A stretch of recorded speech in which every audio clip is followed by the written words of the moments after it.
మొత్తానికి ఇవాళ కాంగ్రెస్ పార్టీ మేనిఫెస్టోను తెలుగులో అనువాదించి తెలంగాణ రాష్ట్రంలో రిలీజ్ చేయబోతోంది. నిన్ననే 48 పేజీలకు సంబంధించినటువంటి మేనిఫెస్టోని ఏఐసిసి ప్రకటించింది. అధ్యక్షుడు మల్లికార్జున ఖర్గేతో పాటు అగ్రనాయకత్వం అంతా నిన్న మేనిఫెస్టోను రిలీజ్ చేసింది. అందులో 5 గ్యారంటీలతో పాటు ఒక 5 న్యాయాలతో పాటు 25 గ్యారంటీలను అందులో పొందుపరిచింది.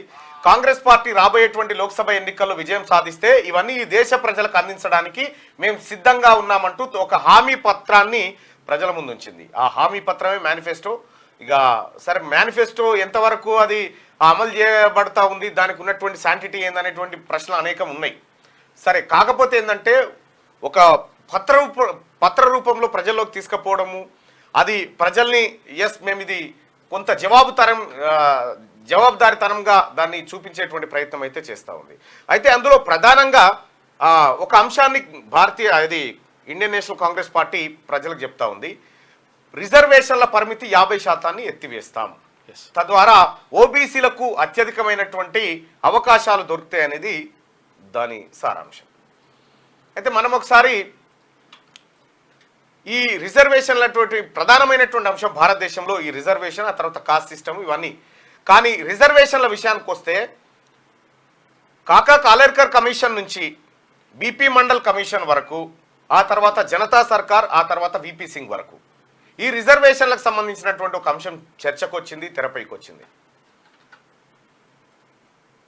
ముఖ్యంగా బీపీ మండల్ 1979 నవంబర్లో ఈ కమిషన్ ఏర్పాటు చేసినారు. అప్పుడు జనతా సర్కార్ ఉండే, మొరార్జీ దేశాయ్ ప్రధానమంత్రిగా ఉన్నాడు. ఆయన రాష్ట్రమంతా పర్యటించి అన్ని దేశాలు అంటే దేశంలో నలుమూలన ప్రయత్నించడం, ఒక్కో ఈశాన్య రాష్ట్రాలకు మాత్రం వెళ్ళలేకపోయిండు. సో సమగ్ర సమాచారాన్ని సేకరించి బీసీలు విద్యాపరంగా ఆర్థికంగా వెనుకబడినటువంటి అంశాలను వాళ్ళన్ని పరిశోధించి నివేదిక తయారు చేసిరు. అయితే మొరార్జీ దేశాయ్ ప్రభుత్వం నివేదికను 11 నెలల్లోనే సమర్పించాలని చెప్పినటువంటి దర్మిలా అప్పుడు ఆయన కార్యాలయ సిబ్బందికే సరిపోయింది, సిబ్బంది నియామకానికే సరిపోయింది ఆ సమయం. మళ్ళీ ఆ తర్వాత ఒక 1 year ఎక్స్టెండ్ చేసినారు. చేసిన తర్వాత అందులో ప్రధానంగా బీపీ మండల్ గారు నివేదిక సమర్పించే సమయంలో జనతా పార్టీ కూలిపోయింది, జనతా పార్టీ ప్రభుత్వం కూలిపోయింది. జనతా పార్టీ ప్రభుత్వం ఎందుకు కూలిపోయింది అనేది లోకమంతెరక. కేవలం బీపీ మండల్ గారు బీసీలకు ఈ దేశంలో ప్రత్యేక ప్రయోజనాలు కావాలనేటువంటి నివేదికను మొరార్జీ దేశాయ్ ప్రభుత్వం ముందు పెట్టినప్పుడు దాన్ని మొరార్జీ దేశాయ్ ఇంప్లిమెంట్ చేస్తే ఇక్కడ ఈ దేశంలో బీసీలకు చైతన్యం వస్తుందనేటువంటి ఒక కుట్ర జరిగింది. ఆ కుట్రతోని జనతా ప్రభుత్వం కూలిపోయింది. మండల్ కమిషన్ సిఫారసులు ఆగిపోయినాయి, పక్కకు పెట్టిరు. ఆ తర్వాత దేశవ్యాప్తంగా ఆందోళనలు ప్రారంభమైనాయి. ఇక్కడ తమిళనాడులో నుంచి మొదలు పెడితే బీహార్, యూపీలో మాత్రం మండల్ నివేదికను ఇంప్లిమెంట్ చేయొద్దని చెప్పి వ్యతిరేక ర్యాలీ తీసిరు. అయితే ఈ మండల్ కమిషన్ ఇచ్చినటువంటి నివేదికను ఏదైతే ఉందో రిపోర్ట్ను, దాన్ని ఇంప్లిమెంట్ చేయాలని చెప్పి దేశవ్యాప్తంగా ఓవైపు ప్రజలు ఆందోళన చేస్తూ ఉంటే వెంటనే ఎల్కే అద్వానీ రూపంలో రథయాత్ర ప్రారంభమైంది. మాకు మండలొద్దు, మందిర్ కావాలని పెట్టిరు. మాకు మండలొద్దు, మాకు మందిరే ముఖ్యమని ఎల్కే అద్వానీ రథయాత్ర పెడితే మొత్తం ఇక్కడ ఉన్నటువంటి నిమ్న వర్గాల ప్రజలంతా మందిరాన్ని మొక్కిరు, డైవర్ట్ అయిపోయారు. అసలు మండల్ నివేదిక అడబైపోయింది. ఆ మండల్ నివేదికలో 27% రిజర్వేషన్ ఓబీసీలకు కల్పించాలనేటువంటి ఉద్దేశంతో బీపీ మండల్ గారు రికమెండ్ చేస్తే ఆ ఓబీసీ రిజర్వేషన్ ఇవ్వడానికి కూడా 27% రిజర్వేషన్ ఇస్తే 49% అవుతుంది అప్పటికి. అది ఇవ్వడానికి కూడా అప్పటి ప్రభుత్వాలు ఒప్పుకోకపోతే కాన్షీరామ్ లాంటి వాళ్ళు 40 రోజుల పాటు మండల్ నివేదికలు అమలన్న చేయండి, కుర్చీ అన్న దిగిపోండి అనేటువంటి నినాదంతో ఆయన చేస్తూ ఉంటే ఈ వర్గాలు ఎవరు ఆయనకు మద్దతు ఇయ్యలే, ఎవరు పట్టించుకోలే. ఈ దేశంలో ఓబీసీలకు రిజర్వేషన్ కావాలని అనేక పోరాటాలు జరిగితే చివరికి 1993లో 27% రిజర్వేషన్ను భారత ప్రభుత్వం ఓబీసీల కోసం తీసుకొచ్చింది. దాంట్లో కూడా మళ్ళీ క్రిమిలేయర్స్, రకరకాల ఆంక్షల మధ్య క్రిమిలేయర్ పెట్టిరు. అంటే ఒక బీసీల కోసం 27% రిజర్వేషన్ రావడానికి మొరార్జీ దేశాయ్ పోయిన తర్వాత ఇందిరాగాంధీ గారు వచ్చిరు, తర్వాత రాజీవ్ గాంధీ గారు వచ్చిరు, తర్వాత పివి నరసింహారావు గారు వచ్చిరు. ఎవరు వచ్చినా కూడా అది ముంగడ వాళ్ళే. ఇంప్లిమెంటేషన్ 27%కే ఈ దేశంలో అనేక అడ్డంకులు సృష్టించినటువంటి ధర్మిల ఇప్పుడు 50% రిజర్వేషన్ ఎత్తివేస్తామని కాంగ్రెస్ మేనిఫెస్టోలో పెట్టడం పెద్ద చర్చ. ఇది జరుగుతున్నటువంటి అంశం. మరి ఎంతవరకు దీన్ని ఇంప్లిమెంట్ చేస్తారు, ఎంతవరకు చేయబోతా ఉన్నారు? కులగణన అనేటువంటి అంశాన్ని రాహుల్ గాంధీ గారు చర్చ మీద తీసుకొచ్చినారు. ఈ కులగణన ద్వారా దేశంలో ఉన్నటువంటి ప్రతి తలను కులాల వారీగా లెక్కించేటువంటి ఒక కార్యక్రమాన్ని చేసిరు. గణతంత్ర అంటే అదే. భారతదేశం గణతంత్ర దేశం అని చెప్తా ఉంటారు. గణతంత్ర గణించడం, ప్రతి తలను లెక్క పెట్టడం. కాకపోతే ఇప్పుడు కాస్ట్ వైజ్గా లెక్క పెడతామనేది చెప్తా ఉన్నారు. ఇక్కడ ప్రజలంతా గుర్తించుకోవాల్సింది ఏంటంటే, ఈ దేశంలో ముస్లింలు ఎంతమంది ఉన్నారో లెక్క ఉంది, ఎస్టీలు ఎంతమంది ఉన్నారో లెక్క ఉంది, తర్వాత ఎస్టీలు ఎంతమంది ఉన్నారో లెక్క ఉంది, బీసీలను లెక్క పెడతా అని చెప్తా ఉన్నారు. ఎస్, లెక్క పెట్టాల్సిందే. కానీ బీసీలు మెజారిటీగా ఉన్నారు కదా, ఇక మిగిలింది ఓసీలే కదా. ఆ ఓసీలను లెక్క పెడితే మిగిలిన వాళ్ళంతా బీసీలే కదా. ఆ ప్రయత్నం జరగలే. అనేక మంది మహనీయులు ఈ దేశంలో ఈ ప్రజల కోసం, ఈ అణగారిన వర్గాల కోసం వాళ్ళ జీవితాలను త్యాగం చేసి, వాళ్ళ జీవితాలు మొత్తం వీటి కోసమే పనంగా పెట్టి కొట్లాడినటువంటి మహనీయులు అదృష్టం కొద్ది ఏప్రిల్ నెలలో పుట్టిరు. అంబేద్కర్ కానీ, జగజీవన్ రావు కానీ, ఇటువంటి వాళ్ళు ఏప్రిల్ నెలలో పుడితే దాన్ని మనని ఏప్రిల్ ఫూల్ అని చేసి పారేసారు. కథ ఫూల్స్ డే అయిపోయింది. ఈ ఏప్రిల్ నెల అత్యంత పవిత్రమైనటువంటి నెల. ఈ పవిత్రమైనటువంటి నెలలో మనం జరుపుకోవాల్సినటువంటి పండగలు యాటలు కోసుక తినుడు కాదు. మనం స్మరించుకోవాల్సిన మహిళలు ఎంతో మంది ఉన్నారు.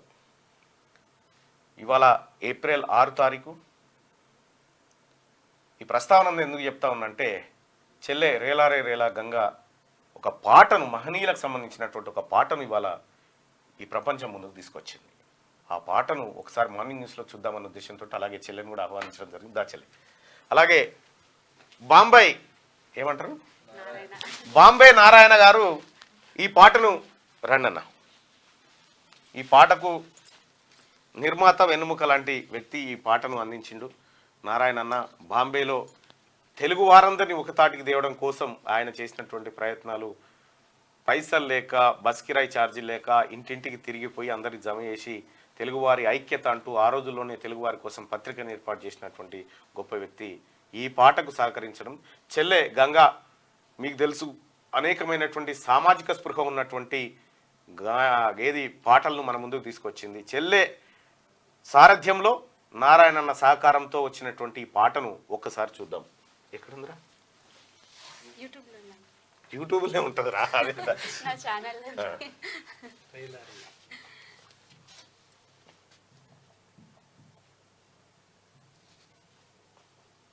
ఇదేగా.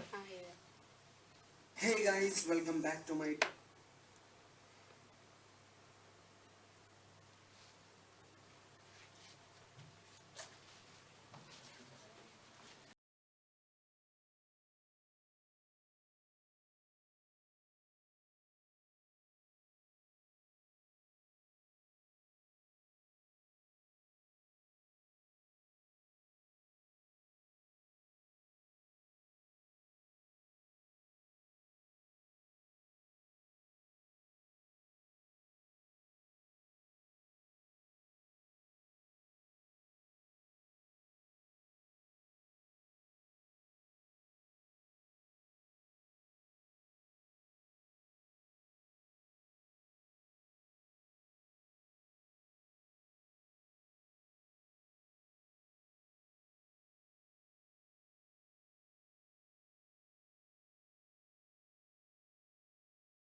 DOP Nani, Antadupula Nagaraju, Ashok Bagi, producer Pavan Sahithi. అచ్చా అచ్చా అచ్చా, ఓకే ఓకే. చెప్పురా పాట గురించి చెప్పు 2 నిమిషాలు. థ్యాంక్ యూ అన్న. ముందుగా క్యూ న్యూస్ చూస్తున్న ప్రేక్షకులందరికీ నా కళాభివందనాలు. నిజంగా నాకు చాలా సంతోషంగా ఉంది, ఎందుకంటే ఎప్పుడు క్యూ న్యూస్ వేదిక మీద నేను కనవలే లైవ్లో. ఫస్ట్ టైం అన్న మహనీయుల పాటతో క్యూ న్యూస్లో కనబడడం చాలా సంతోషంగా ఉందన్న. ముఖ్యంగా మీకు ప్రత్యేక ధన్యవాదాలు. ఈ పాటని చాలా ఇష్టంతో నేను చాలా వేదికల మీద పాడుతుంటాను ఎప్పుడు. సో నేను పాడుతున్న సందర్భంలో అందరు బాగుంది బాగుంది ఈ పాట నీ గొంతులో అని అంటే నేను ఈ పాటను రికార్డ్ చేసుకోవడం జరిగింది. ఫస్ట్ ఈ పాట ఎవరు రాసిరని నాకు తెలియదు అన్న. నేను నార్మల్గా వేదికల మీద పాడుతుంటే తర్వాత కనుక్కుంటే భీమసేన్ అన్న రాసిండు, సిద్దిపేటలో ఉంటాడు అని అంటే అన్న నెంబర్ తీసుకొని అన్నకి కాల్ చేయగానే అన్న నేను పాడుకుంటా అన్న ఈ పాట రికార్డ్ చేసుకుంటానంటే అయ్యో తప్పకుండా చెల్లె పాడుకోరా అని చెప్పి అన్న అనగానే రికార్డ్ చేసిన తర్వాత లాస్ట్ ఇయర్ ఇది రికార్డ్ అయిందన్న. మామూలుగా స్టూడియో మేకింగ్ ప్రోమో రిలీజ్ చేసిన వీడియో చేయాలి అని, వీడియో రూపంలోనే మహనీయులందరినీ చూపించాలి, ఇప్పుడున్న తరానికి రాబోయే తరానికి కూడా వీళ్ళని చూపించాలి అనే ఉద్దేశంతో వీడియో రూపంలో తీసుకురావాలని ఆలోచనతోనే ఆ ప్రోమో రిలీజ్ చేసి అట్లనే ఆపేసిన. కానీ లాస్ట్కి ఇంకా కళ్యాణ్ ద్వారా సార్ వాళ్ళు పరిచయం అయ్యి తర్వాత Narahari sir, IAS Narahari sir వీళ్ళందరి సహకారంతో నేను వీడియోని చిత్రీకరించి ముందుకు తీసుకురావడం జరిగిందన్న. పాటకు సహకరించిన అందరికీ కూడా వేదిక నుండి ప్రత్యేక ధన్యవాదాలు, కృతజ్ఞతలు తెలియజేస్తున్నాను. అదేవిధంగా మహనీయులు చూపిన బాటలే మనందరికీ ఆదర్శం కాబట్టి అందరూ కూడా మహనీయుల గురించి పిల్లలకి కానీ ఇళ్లలో కానీ అందరూ కూడా వారి త్యాగాలను స్మరించుకోవాలని మనస్ఫూర్తిగా కోరుకుంటున్నాను. థ్యాంక్ యూ సో మచ్ అన్న. చెప్తావా అన్న? బొంబాయి నారాయణ అన్న చెప్పే తొందరగా. ఏప్రిల్ నెలలో పుట్టిన మహానుభావుల నెల అంటే నాకు చాలా ఇష్టము. అందుకు నాకు ఈ అవకాశాన్ని కల్పించిన మహానుభావుల వీడియో సహకరించడం జరిగింది. దీన్ని మరీ పిలిచి మాకు ప్రమోషన్ ఇచ్చిన, ప్రమోషన్ కోసం అందులో పసా ఉంది కాబట్టి పిలిచిన,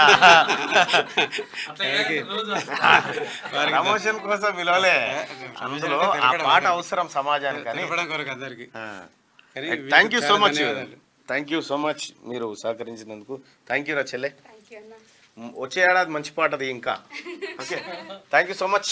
ఓకే రైట్గా శరత్ సార్ కూడా వచ్చిండు, ఎటో పోతున్నట్టుండు. మార్నింగ్ న్యూస్లోకి వెళ్తే ముందుగా ఇవాళ తుక్కుగూడలో కాంగ్రెస్ సభ హాజరు కానున్న ఖర్గే రాహుల్, తెలుగులో మేనిఫెస్టోను విడుదల చేయనున్న నేతలు. కొన్ని విషయాలు సార్తో కూడా పంచుకునే ప్రయత్నం చేద్దాం. సార్ కాసేపు కూర్చోండి, మీ సబ్జెక్ట్ రాగానే మీ బెంచ్ మీదకి రాగానే పిలుస్తా. ఇవాళ తుక్కుగూడలో కాంగ్రెస్ సభ హాజరు కానున్న ఖర్గే రాహుల్, తెలుగులో మేనిఫెస్టోను విడుదల చేయనున్న నేతలు. గతంలో ఇక్కడే 6 గ్యారంటీలను ప్రకటించిన సోనియా అదే సెంటిమెంట్ ను కొనసాగిస్తున్న ఏఐసిసి అంటూ ఇవాళ తుక్కుగూడలో దాదాపు 10 లక్షల మందితో సభ నిర్వహించడం కోసం కాంగ్రెస్ పార్టీ ఇవాళ భారీ సభను ఏర్పాటు చేయబోతా ఉంది. ఈ మొత్తం హైదరాబాదే కాదు చుట్టుపక్కల ఉన్నటువంటి నియోజకవర్గాల నుంచి భారీగా జన సమీకరణ చేయాలనేటువంటి నేపథ్యంలో చేస్తా ఉన్నారు. తెలుగులో మేనిఫెస్టోని ఇక్కడ రిలీజ్ చేయబోతా ఉన్నారు. అలాగే వివిధ రాష్ట్రాల్లో ఆయా భాషల్లో మేనిఫెస్టోను విడుదల చేయడానికి కాంగ్రెస్ పార్టీ సమాయత్తమవుతా ఉంది. మొత్తానికి కాంగ్రెస్ పార్టీ ఎన్నికల్లో గెలిచిన తర్వాత రాష్ట్రంలో మొదటిసారిగా తన మేనిఫెస్టో రూపంలో ఒక సభ నిర్వహించబోతా ఉంది. ఆ సభకు సంబంధించినటువంటి ప్రత్యక్ష ప్రసారం మనం క్యూ న్యూస్ లో కూడా చూస్తాం. ఆ సభకు మనమంతా హాజరు కావాలి. వరంగల్లో నాలా విస్తరణ పనులు షురు. వరంగల్లో నాలా విస్తరణ పనులు మొదలయ్యాయి. 90 కోట్ల రూపాయలతో చేపట్టిన నయీం నగర్ నాలా విస్తరణ పనులు శరవేగంగా సాగుతున్నాయి. వరదలకు అడ్డుపడుతున్న 50 ఏండ్ల కింది ఇరుకైన పాత బ్రిడ్జిని ఆఫీసర్లు కూల్చేసిండ్రు.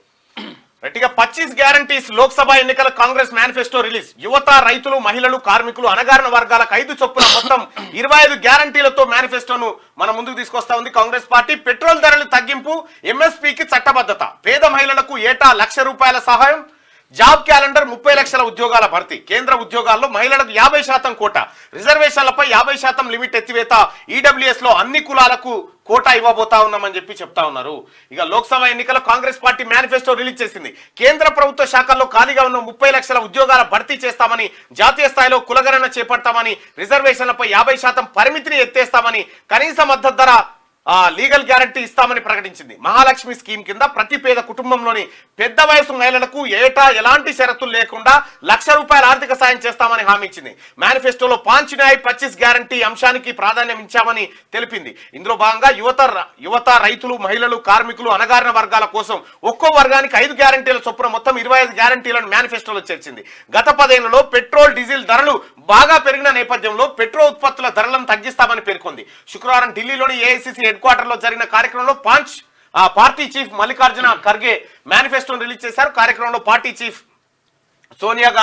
మాజీ chief Sonia Gandhi, Rahul Gandhi, manifesto committee chairman P Chidambaram, AICC general secretary KC Venugopal, ఇతర సీనియర్ నేతలు పాల్గొన్నారు. న్యాయపత్రం పేరిట రూపొందించిన ఈ 48 పేజీల మేనిఫెస్టోలో ఖర్గే, రాహుల్ గాంధీ భారత్ జోడో న్యాయ యాత్రకు సంబంధించిన ఫోటోలను ముద్రించారు. దేశవ్యాప్తంగా కులగణన, కాంగ్రెస్ పార్టీ అధికారంలోకి వస్తే దేశవ్యాప్తంగా కులగణన నిర్వహిస్తామని ఆ పార్టీ తన మేనిఫెస్టోలో ప్రకటించింది. అదే తెలంగాణ రాష్ట్రంలో కూడా అధికారంలోకి వస్తే కులగణన చేపడతామని చెప్పి కాంగ్రెస్ పార్టీ చెప్పింది. దానికి సంబంధించి ఒక జీవోను కూడా విడుదల చేయడం జరిగింది. కులగణన ఎప్పుడు చేస్తారు, ఏం కథ అనేది విధి విధానాలు ఇంకా రూపొందించకున్నా కూడా మొత్తానికైతే అసెంబ్లీలో కులగణన పైన తీర్మానం జరిగింది. భారత్ జోడో న్యాయయాత్రలోని 5 మూల స్తంభాలైన యువత, రైతులు, మహిళలు, కార్మికులు, అణగారిన వర్గాల కోసం 5 చొప్పున మొత్తం 25 గ్యారంటీలను ప్రకటించాం. వర్క్, హెల్త్, వెల్ఫేర్ అనే 3 ప్రధాన అంశాల ఆధారంగానే మేనిఫెస్టో ఓవరాల్ థీమ్ ను రూపొందించాం. మా మేనిఫెస్టోలో దేశ శాందార్ తస్వీర్, అందమైన ముఖ చిత్రం ఉంది అని మల్లికార్జున ఖర్గే అంటే ప్రజాస్వామ్యాన్ని నాశనం చేస్తున్న శక్తులకు, వాటిని కాపాడాలనుకుంటున్న శక్తులకు మధ్య జరుగుతున్న పోరాటమే ఈ ఎన్నికలు. ఇప్పుడు ఇండియా ఏం కోరుకుంటున్నదో అదే మా మేనిఫెస్టోలో చేర్చాం. మేము తప్పకుండా గెలుస్తాం. ఎన్నికల్లో గెలిచిన తర్వాతే కూటమికి లీడర్గా ప్రధాని పదవిని ఎవరు చేపట్టాలన్న కూటమిలోని పార్టీలన్నీ కలిసి నిర్ణయిస్తాయని చెప్పి రాహుల్ గాంధీ చెప్పిండు. అయితే ఇక్కడ మనం ప్రధానంగా చూసుకోవాల్సింది పెట్రోల్ ధరల తగ్గింపు, ఎంఎస్పీకి చట్టబద్ధత. పెట్రోల్ ధరలు మనం చూసుకుంటే మన చిన్నతనంలో పెట్రోల్ ధరలు చాలా తక్కువగా ఉండేటి. ₹15, ₹20, ₹12కే లీటర్ ఉండేది అప్పుడు పెట్రోల్. కానీ ఇప్పుడు మీ అందరికీ తెలుసు, ఏమనంటే రాష్ట్ర ప్రభుత్వాలు, కేంద్ర ప్రభుత్వాలు ఈజీగా చెప్పేటువంటి ఒక మాట, అంతర్జాతీయంగా ముడి చమురు ధరలు పెరగడం వల్ల ఈ దేశంలో పెట్రోల్ ధరలు పెరుగుతూ ఉన్నాయి అంటారు. సో మనం ప్రధానమంత్రిగా మన్మోహన్ సింగ్ ఉన్నటువంటి కాలాన్ని తీసుకున్నా, ఇప్పుడు నరేంద్ర మోడీ కాలాన్ని తీసుకున్నా, అంతర్జాతీయంగా ఉండాల్సినటువంటి క్రూడ్ ఆయిల్ ధర ఏదైతే ఉందో అంతే ఉంటుంది ఇంచుమించు. కానీ రేట్లు మాత్రం డబల్ అయిపోయినాయి. ఇక సహజంగానే ఎన్నికలు వచ్చే సమయంలో పెట్రోల్ ధరలు ప్రభుత్వాలు ₹5 తగ్గిస్తే ఎన్నికలు అయిపోగానే ₹6 పెంచుకుంటూ వెళ్ళిపోతాయి. పెట్రోల్ని జిఎస్టీ పరిధిలోకి తెస్తే ₹50కే లీటర్ పెట్రోల్ వస్తుంది జిఎస్టీ పరిధిలోకి తెస్తే. కానీ జిఎస్టీ పరిధిలోకి తేరు. పెట్రోల్, మద్యం అనేవి అవి వాల్యూ యాడెడ్ ట్యాక్స్ మీదనే దాని రేటు మదింపు చేయబడుతుంది. కాబట్టి వాల్యూ యాడెడ్ ట్యాక్స్లో కనుక ఈ 2 తెస్తే తగ్గుతాయి. కానీ మరి ప్రజలకు ఉచితాలు ఇవ్వాలి కదా. ఈ ఫ్రీగా ఇప్పుడు సహజంగా మన ఇండియన్స్కి ఈ అభివృద్ధి చెందినటువంటి దేశాలకు మధ్యలో ఉన్నటువంటి ఒక అంశాన్ని మనం కనుక పరిశీలిస్తే, మనము ఎట్లా ఆలోచిస్తాము, అమెరికా ప్రజలు ఎట్లా ఆలోచిస్తారు, లేదంటే స్విట్జర్లాండ్ ప్రజలు ఎట్లా ఆలోచిస్తారు అనేది ఒకసారి చూస్తే, మేనిఫెస్టో విడుదల చేయగానే మనకు ₹1,00,000 మనకు మహిళలకు ఇస్తారట కదా, లేకపోతే మనకు ఫ్రీగా ఇంకేదో చేస్తారటగా. ఈ ఫ్రీ అనే పదమే ఈ దేశానికి ముప్పు. ఫ్రీ అనే పదమే దేశానికి ముప్పు.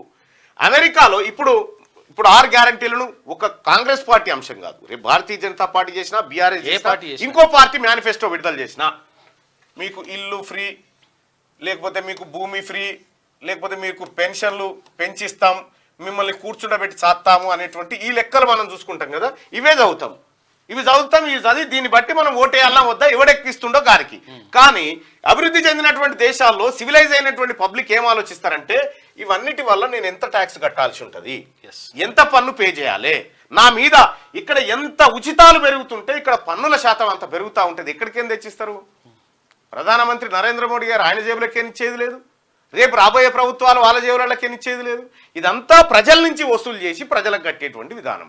ప్రజలను ఇంకా మేము ఎక్కువగా ఒడిపెట్టగలుగుతాం, మిమ్మల్ని ఇంకా మేము మీ రక్తం పీల్చగలుగుతాము, మా మేనిఫెస్టో ద్వారా మేము అదే చెప్పదలుచుకున్నామని ఈ పార్టీలన్నీ చెప్తా ఉంటే మనం సప్పట్లు కొడతా ఉంటాం. మనకు ఆ విషయం తెలియదు, ఇది మాత్రమే తెలుసు. కాబట్టి ఇక్కడ వాస్తవానికి కూడా ఇప్పుడు చెప్తున్నటువంటి పెట్రోల్ ధరల తగ్గింపు, ఎంఎస్పీకి చట్టబద్ధత, ఈ పెట్రోల్ ధరలను కనుక అంతర్జాతీయంగా దాని మీద నెట్టేస్తారు. ముడి చమురు ధరలు పెరిగినాయి, ఏం పెరుగుడు లేదు, తగ్గుడు లేదు. వీళ్ళ ఉచితాలు పెరుగుడుతో ఇటు పెరుగుతూ ఉన్నాయి. ఎంఎస్పికి చట్టబద్ధత మ్యాక్సిమం ఏంది ఎంఎస్పి మ్యాక్సిమం కనీస మద్దతు సపోర్ట్ ప్రైస్, కనీస మద్దతు మాక్సిమం సపోర్ట్ ప్రైస్ అని చెప్పి ఇంతవరకు ఒక వరి పండిస్తే ఇంతవరకు మేము మద్దతు ధర ఇస్తామనేది ఒక చట్టబద్ధత తీసుకొస్తాం. ఆ చట్టం ప్రకారం దాంట్లో చేస్తామని చెప్పి చెప్తా ఉన్నారు.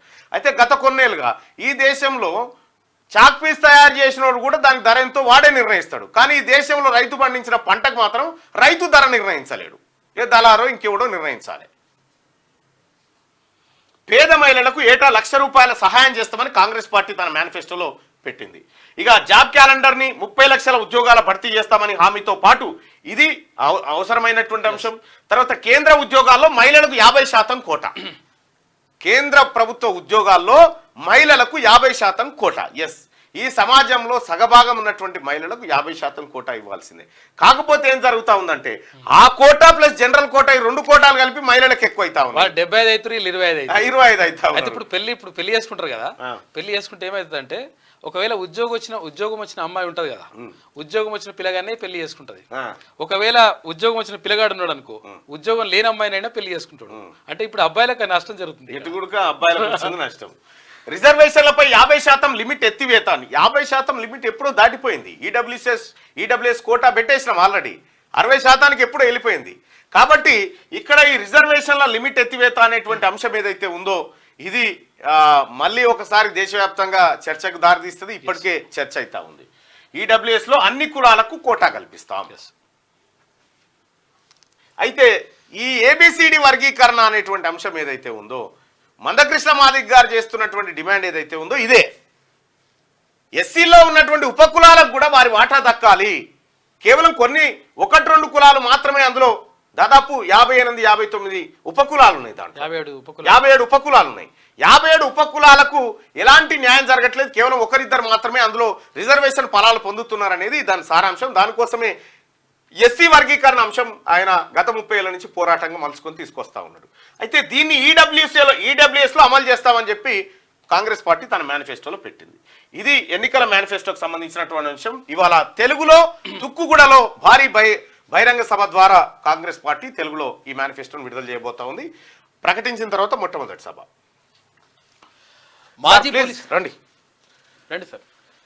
మాజీ పోలీస్ అధికారి శివానంద రెడ్డికి నోటీసులు. బుద్వెల్లోని 26 ఎకరాల అసైన్డ్ భూముల అక్రమ కొనుగోళ్ల కేసులో సిసిఎస్ పోలీసులు దర్యాప్తు ముమ్మరం చేశారు. మాజీ పోలీస్ అధికారి శివానంద రెడ్డి, ఆరోగ్యం రెడ్డికి నోటీసులు జారీ చేసిండ్రు. మాజీ పోలీస్ అధికారి శివానంద రెడ్డికి నోటీసులు. ఆయన ఏది మన నందికొట్కూరులో ఆయనని అరెస్ట్ చేయడానికో లేకపోతే విచారించడానికో పోతే పారిపోయినటువంటి పరిస్థితి. సో ఎక్కడ ఆంధ్రప్రదేశ్లో ఎక్కడ కూడా నాయకులంతా మరి ఎక్కడెక్కడలో వచ్చి చుట్టుపక్కలనే బిజినెస్ చేసిపోతా ఉన్నారు. ఈ వ్యవహారం అట్లుంటే ఏమైంది సార్? ఇది రికార్డింగ్ ఏం దాకా వచ్చింది? టెలిఫోన్ ట్యాపింగ్ ఇంకా విచారణ జరుగుతుంది. యాక్చువల్లీ మొట్టమొదటి చెప్పాల్సింది ఏంటంటే మల్లన్న గారు, నేను యాదృచ్ఛికంగా ఈరోజు ఇక్కడికి వచ్చి నేను వచ్చిన సందర్భం ఏంటంటే మీతో ఏదో డిస్కస్ చేద్దామని ఎర్లీగా స్టార్ట్ అయినా కానీ ట్రాఫిక్ వల్ల చిక్కున్నా అన్ఎక్స్పెక్టెడ్గా ప్రేక్షకుల దగ్గర వచ్చిన మీ అందరికీ కృతజ్ఞతలు. రెండోది ఏంటంటే మల్లన్న గారు, ఈ అంశం ఈ లోక్సభకి ఏదైతే కాంగ్రెస్ పార్టీ మేనిఫెస్టో విడుదల చేసిందో ఈ అంశము తెలుగు ప్రజలకి చాలా చక్కగా అందరికి విడమర్చి చెప్పాల్సిన బాధ్యత మీ మీద ఉంటుంది. ఎందుకంటే రాజీవ్ గాంధీ గారు న్యాయయాత్ర ద్వారా, తర్వాత రాహుల్ గాంధీ గారు న్యాయయాత్ర ద్వారా, తర్వాత ఇంకొక కాశీ నుంచి కన్యాకుమారి వరకు చేసిన రెండో యాత్ర భారత్ జోడో యాత్ర ద్వారా తాను గడించినటువంటి విశేషమైనటువంటి అనుభవాన్ని రంగరించి ఈ మేనిఫెస్టో అనేది తయారు చేయడం జరిగింది. ఇందులో నాకు సంబంధించిన కొన్ని విషయాలు నేను చెప్తాను. ఒకటి ఏంటంటే ఇందులో చక్కగా న్యాయ సంస్కరణలు తీసుకొస్తున్నారు. న్యాయ సంస్కరణలు అంటే ఇప్పుడు సుప్రీంకోర్టు లోపల హైకోర్టులో డివిజన్ బెంచ్ డిస్మిస్ చేసిన ప్రతి కేసు సుప్రీంకోర్టుకు పోతున్నాయి. కొన్ని లక్షలాది కేసులు అక్కడ పడి ఉన్నాయి.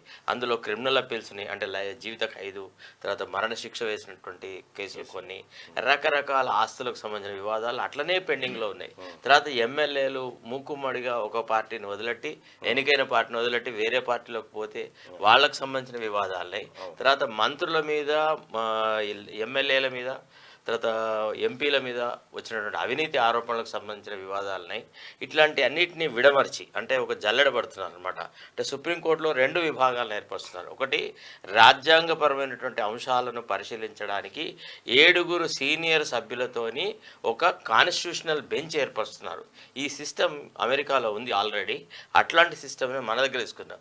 మిగతా వివాదాలన్నీ 3 అంటే సుప్రీంకోర్టులో 3 జడ్జిల దాన్ని డివిజన్ బెంచ్ అంటారు. ఎట్లయితే మన దగ్గర హైకోర్టులో 2 జడ్జిల దాన్ని డివిజన్ బెంచ్ అంటాము, సుప్రీంకోర్టులో 3 జడ్జిల దాన్ని డివిజన్ బెంచ్ అంటాం. అంటే ఇప్పుడు నార్మల్గా వచ్చేటువంటి వివాదాలన్నీ ఈ 3 జడ్జిల బెంచ్లు మాత్రమే పరిశీలిస్తాయి. ఏదైతే రాజ్యాంగాన్ని ఇంటర్ప్రిట్ చేయాలో, భారత రాజ్యాంగం యొక్క స్ఫూర్తి ఏంది, బాబాసాహెబ్ అంబేద్కర్ ఏం చెప్పదలిచినాడు ఈ పర్టికులర్ అధికరణం ద్వారా, ఈ పర్టికులర్ రాజ్యాంగ క్లిష్ట పరిస్థితుల్లో ఏ పద్ధతి సరిగా ఉంటుంది అనేటువంటి విషయాన్ని పరిశీలించి రాజ్యాంగాన్ని వివరించడానికి కేవలం ఒక కాన్స్టిట్యూషనల్ బెంచ్ని క్రియేట్ చేస్తున్నారు. ఇది చాలా చాలా గొప్ప విషయం.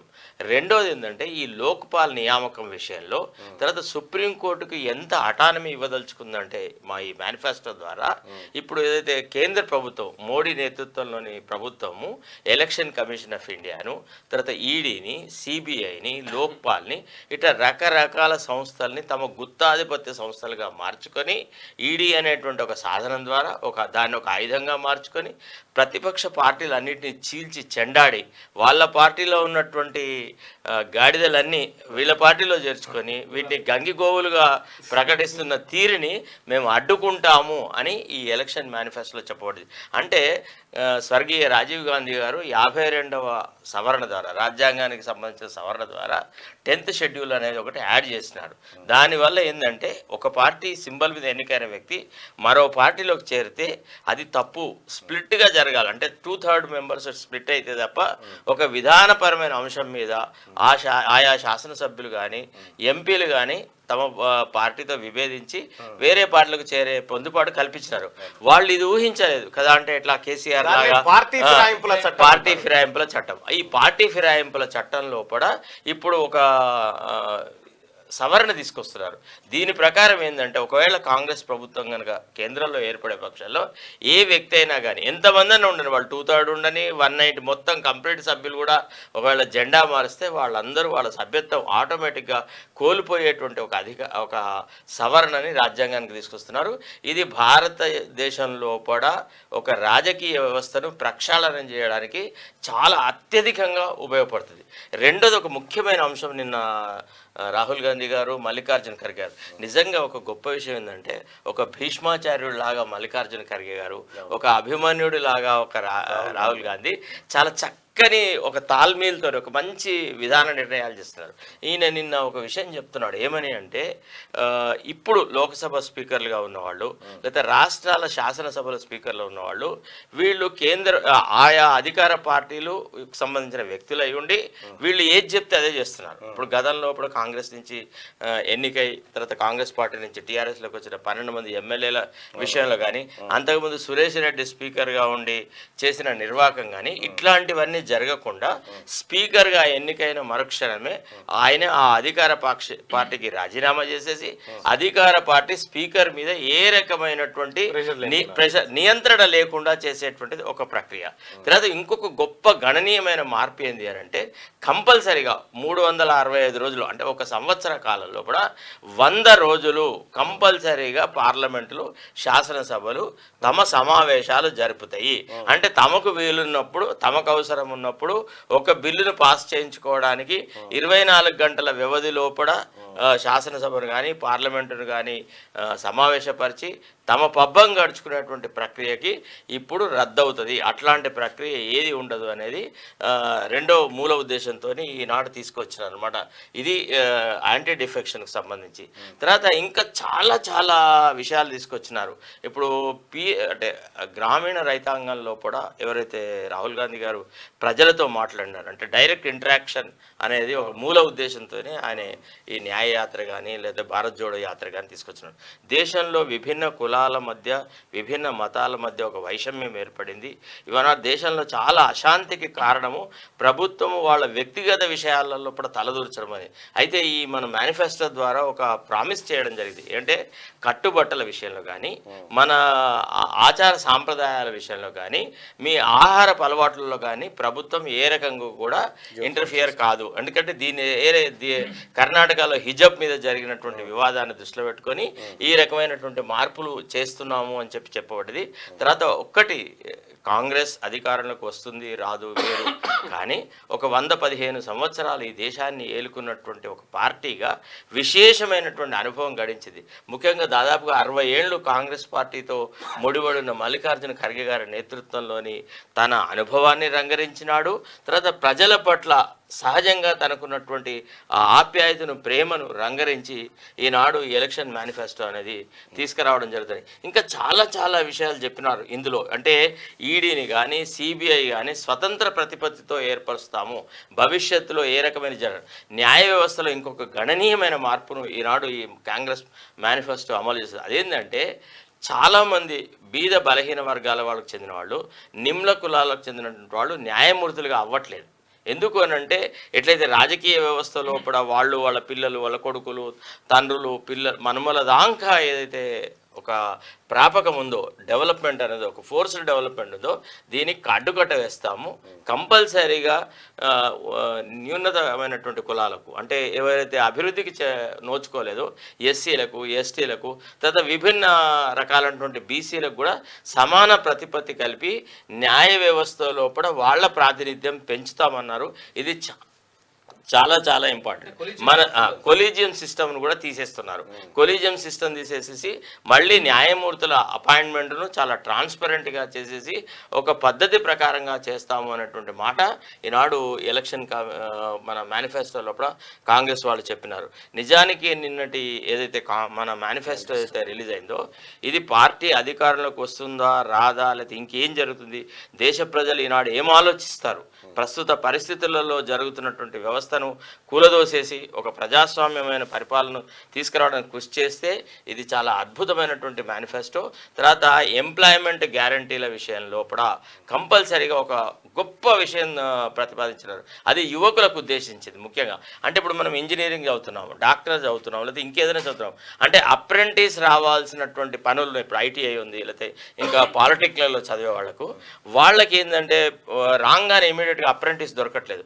అట్లాంటి వాళ్ళందరికీ 1 సంవత్సర కాలము వాళ్లకు భృత్యం ఇచ్చేసి, అంటే డబ్బులు ఇచ్చి వాళ్ళకి అప్రెంటిస్ చేసేటువంటి విధానంలో కూడా వాళ్ళకి స్కిల్ డెవలప్మెంట్ అనేది చేయించి వాళ్ళని అభివృద్ధిలోకి తీసుకొస్తామనేటువంటి మాట వాళ్ళు చెప్పడం జరిగింది. తర్వాత ఇప్పుడు ఏదైతే అంటే రాష్ట్రాల మధ్యలో వనరులను పంచేటువంటి నీతి ఆయోగ్ అనే ఒక పేరు పెట్టేసేసి మోడీ ఒక పెద్ద రాజకీయం చేసినాడు. అసలు యాక్చువల్లీ ఇంతకుముందు ఎన్డీసీ అని ఉండేది, నేషనల్ డెవలప్మెంట్ కౌన్సిల్ అని ఉండేది. దాంట్లో అందరూ ముఖ్యమంత్రులు మెంబర్లుగా ఉండి ప్రధానమంత్రి అధ్యక్షతలో కూడా అది జరిగేది. అన్ని రాష్ట్రాల మధ్య వనరుల పంపిణీ విషయంలో కూడా ఒక సమానమైనటువంటి ఒక ప్రాతిపదిక ఉండేది. అయితే బీజేపీ వచ్చిన తర్వాత బీజేపీ పాలిత ప్రాంతాలకి ఎక్కువ నిధులు ఇస్తూ, తర్వాత ప్రతిపక్ష పాలిత ప్రాంతాలను నిధులకు కొరత చేస్తూ రకరకాలుగా చేస్తున్నారు. ఇప్పుడు కేరళ తర్వాత ఢిల్లీ ఈ 2 ప్రభుత్వాలు ప్రతిసారి సుప్రీంకోర్టులో కేసులు వేస్తున్నాయి. అయ్యా మాకు ఫలానా నిధులు ఇవ్వలేదు, ఫలానా నిధులు ఇవ్వలేదు, మేము ఈ రకంగా పనిచేయట్లేకపోతున్నాము అని చెప్పేసి ఈ వివాదాలు ఏవి రాకుండా రాజకీయాలతో ప్రమేయం లేకుండా ఎన్డీసీ మళ్ళీ అంటే ఒక నీతి ఆయోగ్ను తీర్చి దాన్ని ఒక ఫ్రీ ఛానల్ లాగా మార్చేసేసి ఈ రకమైనటువంటి మార్పులు తీసుకొస్తానంటున్నారు మల్లన్న గారు. చాలా ఎక్కువ టైం తీసుకున్నారు. అంటే మన మీకు నాకు చాలా అంటే నేను యాక్చువల్గా వాస్తవానికి కూడా ఇది మనం వివరించాల్సిందే. ఎందుకంటే పార్టీ నాయకులుగా కార్యకర్తలుగా కాకుండా వాస్తవాలు ఏమున్నాయో అవే ఉన్నాయి కూడా అవే. తర్వాత రెండోది ఏంటంటే ఈ రిజర్వేషన్ మీద అయితే క్యాప్ తీసేస్తున్నారు. 60% కంటే ఎబా పోవాలన్నటువంటి ఉంది. అంటే ఇందిరా సహాన్వే కేసులో కూడా వాళ్ళు ఏం చెప్పారంటే అన్ని రిజర్వేషన్లు కలిపి 50% ఉండాలి, 50% అనేవి అందరికీ అందుబాటులో ఉండాలన్నారు. సరే దానికి ఒక లాజిక్ ఉంది. ఏమంటారంటే 50% ఏమో కంపల్సరీగా అందరికీ అవకాశాలు కల్పించి మిగతా 50% అందరికీ వదిలేడతాము. ఎవరైతే ఆల్రెడీ రిజర్వేషన్ ఫలితాలను అనుభవించినారో వాళ్ళు కొంత ఆర్థికంగా ఎదిగి ఉంటే వాళ్ళు కూడా ఉన్నత కులాలతో పోటీ పడే అవకాశం కల్పించే ఉద్దేశంతోనే ఆ 50% అనేది ఫ్రీ ఫర్ ఆల్ అనే పద్ధతిలో పెట్టినారు. కాకపోతే లోపభూయిష్టమైనటువంటి నీతి సూత్రాల వల్ల అన్ని వాడుకోవడం ప్లస్ కొంతమంది డెవలప్మెంట్కి అసలు అతి దూరంగా ఉంటున్నారు అనమాట. సో ఈ దృష్ట్యా వీళ్ళకు కంపల్సరీ డెవలప్మెంట్ అవసరమైన ఉద్దేశంతో ఈ 60% క్యాప్ని అనేది తీసుకురావడం జరుగుతుంది. తర్వాత ఎలక్షన్ కమిషన్స్ అపాయింట్మెంట్లో కూడా ఒక పద్ధతిని అంటే ట్రాన్స్పరెంట్ మెథడ్ని తీసుకొస్తా ఉన్నారు. అంటే ఇప్పుడు లోగడ సుప్రీంకోర్టు జడ్జిమెంట్ రాకముందు చీఫ్ జస్టిస్ ఆఫ్ ఇండియా, ప్రతిపక్ష నాయకుడు, తర్వాత ప్రధానమంత్రి ఈ ముగ్గురితో ఉన్నటువంటి సభ్యులు ఒక ఎన్నికల కమిషనర్ను అపాయింట్ చేసేవాళ్ళు. అయితే కేంద్రం ఒక చట్టం తీసుకువచ్చేసేసి చీఫ్ జస్టిస్ను తొలగించేసేసి కేంద్రంలో ఉన్న ఇంకో మంత్రిని హాల్ నుంచి మెడల్ బట్టి బయటికి పెట్టినారు. అంటే న్యాయ వ్యవస్థ పట్ల ఈ ప్రభుత్వం ప్రదర్శిస్తున్నటువంటి అమర్యాదపూర్వకమైనటువంటి ప్రవర్తన భవిష్యత్తులో ఉండదు. దీన్ని మళ్ళీ సంస్కరించేసేసి అంటే ఇప్పుడు ఎట్లుంటుందంటే ఇప్పుడు ఇద్దరు పక్షాలు కొట్లాడుతున్నారు. మనం ఒక కేసులో ఫర్ ఎగ్జాంపుల్ మల్లన్న ఒక కేసు ఆర్గ్యూ చేస్తున్నాడు, నేను ఒక పక్షం తరఫున ఆర్గ్యూ చేస్తున్నాను. మన ఇద్దరం కొట్లాడుకొని మనలో ఎవడో గెలిచే పరిస్థితి లేదు. ఇవాళ అక్కడ పైన ఉన్నటువంటి రెఫరీ ఎవరైతే ఎంపైర్ ఉంటాడో వాడితో మనం కొట్లాడాలి. మన కేసు గెలవడానికి మనము ప్రత్యర్థితో కొట్లాడుతలేము, మన న్యాయమూర్తితో కొట్లాడుతాము. సో ఈ పరిస్థితికి మేము అడ్డుకట్ట వేస్తాము, నిజాయితీగా న్యాయం అనేది అందిస్తాము అనేటువంటి ఒక మాట చెప్తున్నారు. ఇది చాలా గొప్ప మేనిఫెస్టో. దీన్ని ప్రజలందరూ ఆదరించాలి. తర్వాత నేను అంటే I propose to Mallanna garu, మళ్ళీ ఆయన ఏమనుకుంటారో మీ ముందే చెప్పేస్తున్నాను. ఒకటి ఏంటంటే ఈ మేనిఫెస్టో ఈరోజు రిలీజ్ అయినాక విల్ మేక్ వన్ ప్రోగ్రామ్. అంటే ఇంపార్టెంట్ సైలెంట్ ఫీచర్స్ అన్నిటి మీద మన ఇద్దరి మధ్య ఒక కాన్వర్జేషన్ లాగా, అంటే ప్రజలందరూ తెలంగాణలో ప్రజల్ని కూడా భాగస్వామ్యం చేస్తూ చక్కని ఒక ప్రోగ్రాం చేసేసి అసలు ఈ మేనిఫెస్టోని ప్రజలందరికీ అందజేసే విధానంలో చేయాలన్నది నా ఆలోచన. మల్లన్న గారు మీరు దాన్ని ఆలోచించి తప్పకుండా సార్. రైట్గా చేయాల్సింది ఇంకా ఉంది. 10 ఏళ్లలో మీరు చూసింది ట్రైలరే. మోడీ మనతో పెట్టుకుంటే శత్రు దేశంలోకి చొచ్చుకెళ్లి దాడి చేస్తాం, పాక్ పై కౌంటర్ అటాక్స్ తో శత్రు దేశాలకు మనం ఏంటో తెలిసింది. కాంగ్రెస్ పాలనలో దేశ ఆర్థిక వ్యవస్థ చిన్నాభిన్నమైంది, స్కామ్లతో ఆ పార్టీ దేశాన్ని లూటీ చేసిందని ఫైర్. రాజస్థాన్ లో చురులో ప్రధాని ఎన్నికల ర్యాలీ అంటూ ఒక వార్తను చూస్తాను. ఇక్కడ చేయాల్సింది ఇంకా చాలా ఉంది. ఇప్పుడు మీరు ఇదే ట్రైలరే చూసి ఇంకా చాలా చేయాలని చెప్పి ప్రధానమంత్రి నరేంద్ర మోడీ గారు చెప్తా ఉన్నారు. దీని మీద నిన్న మల్లికార్జున ఖర్గే గారు తర్వాత రాహుల్ గాంధీ గారు మాట్లాడు ఏమండి 2014 నుంచి ఇప్పటి వరకు బీజేపీ దేశవ్యాప్తంగా 411 మంది ఎమ్మెల్యేలను తమ పార్టీలో చేర్చుకుంది. అసలు యాంటీ డిఫెక్షన్ లాకి ఏ రకమైనటువంటి సంబంధం లేకుండా పచ్చి అవినీతి పరులను అజిత్ పవార్ లాంటి వాళ్లను, తర్వాత ప్రఫుల్ పటేల్ లాంటి వాళ్ళు, వీళ్ళందరినీ చేర్చుకొని వీళ్ళందరికీ అవకాశాలు కల్పించాడు. ఎంతో మంది ప్రతిపక్ష నాయకులను ఈడీతోని అరెస్టులు చేసేసి నానా యాగి చేసినారు. ఈనాడు ఢిల్లీ ముఖ్యమంత్రి ఒక అధికారంలో ఉంటే ఒక ముఖ్యమంత్రిని జైల్లో పెట్టడము, తర్వాత జార్ఖండ్ ముఖ్యమంత్రిని పెట్టడం, ఇగో ఈ అరాచక శక్తులను ఈ అరాచకమైన పనులు చేయడంలో నీదే గ్రేట్. ఇంకా నువ్వు అధికారంలోకి వస్తే ఇంకా ఇట్లాంటి పనులే చేస్తావా అని నేను వాళ్ళు ప్రశ్న. అంతే, మనతో పెట్టుకుంటే శత్రు దేశంలోకి చొచ్చుకెళ్ళి దాడి చేస్తామని చెప్తా ఉన్నారు. నేను ఒక మాట చెప్పదలుచుకున్నా ప్రధానమంత్రి నరేంద్ర మోడీ గారి వ్యాఖ్యల పైన. నువ్వు పుట్టక ముందుకే ఆ దేశం మీద దాడి చేసి వచ్చింది కాంగ్రెస్ పార్టీ. ఎగ్జాక్ట్లీ నువ్వు పుట్టక ముందుకే ఆ దేశాన్ని చేతులు కట్టేసి ఆడ కూర్చుండబెట్టి వచ్చింది ఇందిరాగాంధీ. ఇప్పుడు మీరు వచ్చిన తర్వాత మీరు చూడండి, వాజ్పేయి గారు ఉన్నప్పుడు భారతీయ జనతా పార్టీ అధికారంలో ఉన్నప్పుడే ఉగ్రదాడులు. ఇప్పుడు కొత్త నినాదాన్ని తీసుకొచ్చిరు. ఆ నినాదం ఏంటంటే కాంగ్రెస్ పార్టీ మరి ఎవరు తీసుకొచ్చిరో, రాముణ్ణి మొక్కుడే బీజేపీని తొక్కుడే. కరెక్ట్, రాముణ్ణి మొక్కుడే, రాముడు బీజేపీని తొక్కుడే, సొంత ఆస్తి కాదు. ఇప్పుడు వాల్మీకియే రామాయణంలో ఒక గొప్ప విషయం చెప్పినాడు, రామో విగ్రహవాన్ పూజ్యతే అన్నాడు. రాముడి యొక్క విగ్రహము, రాముడి యొక్క ఆకారమే పూజనీయమైంది, అది అందరూ పూజిస్తారు. రాముడు ఏదైతే మర్యాదని సమాజంలో నెలకొల్పినాడో దాని పట్ల అందరికీ ఆదరణ ఉంది, ప్రేమ ఉంది. కానీ రాముడు ఈవెన్ ముస్లిమ్స్ ఇష్టపడతారండి. చాలా మంది యూపీలో ఉన్నటువంటి వాళ్ళు ముస్లిమ్స్ కూడా అరే రామ్కి రాజ్ హోనా చాహియే అని అంటారు. మీరు ఒక్కసారి మీరు భారతీయ జనతా పార్టీ ఏం పనులు చేస్తుందో ఒక్కసారి మీకు ఆ లింక్ మీకు ఇది వీలైతే ఒక్కసారి ఇది చూడండి. ధ్రువ్ రాటే ఎక్స్పోజ్ చేసినాడు దీన్ని.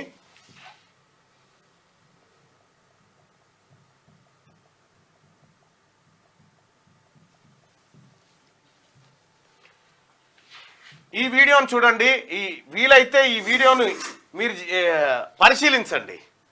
Bharatiya Janata party IT cell ఎటువంటి ప్రాపకాండ చేస్తుందో అది అసలు వీళ్ళకు సంబంధం. ముస్లిం పేజీలను వీళ్ళే నడిపిస్తారట.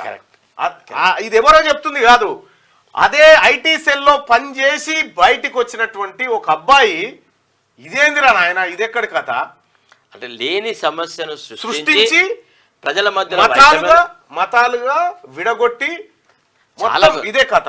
అయితే దీన్ని వీళ్ళ టార్గెట్ ఏందట అంటే భారతదేశాన్ని 1818 నాటి భారతదేశాన్ని తీసుకుపోవన్నట. సనాతన ఇది ఓల్డ్ ఇతనే వికాస్ పాండే అని చెప్పి ఇతనే ఏంది ఏ వాసు కూర్చోండి. అయితే ఇక్కడ వికాస్ పాండే అనేటువంటి ఈ వ్యక్తి బీజేపీ ఐటీ సెల్లో పనిచేసినటువంటి వ్యక్తి. మీరు ఎప్పుడైనా యూట్యూబ్ లో అవకాశం ఉంటే చూడండి, BJP IT cell insider interview with Dhruv Rathee. ఈ ఇంటర్వ్యూ చూడండి, మీకు కంప్లీట్ గా పిక్చర్ అర్థమైపోతుంది. భారతీయ జనతా పార్టీ ఇప్పటి వరకు చేస్తుంది ఏంది, ఏం చేసింది, దాని వ్యవహారం ఎట్లుంటది అనేది చూస్తే ఇంకా దీంట్లో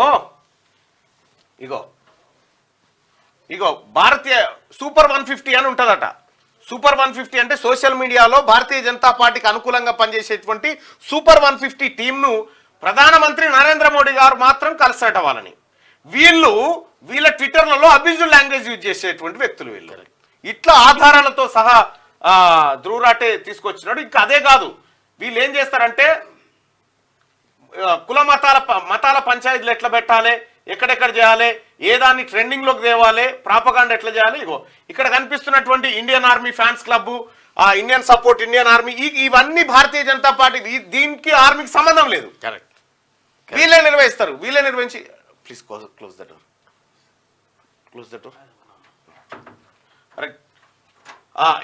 ఇవన్నిటిని భారతీయ జనతా పార్టీ నిర్వహిస్తుంది.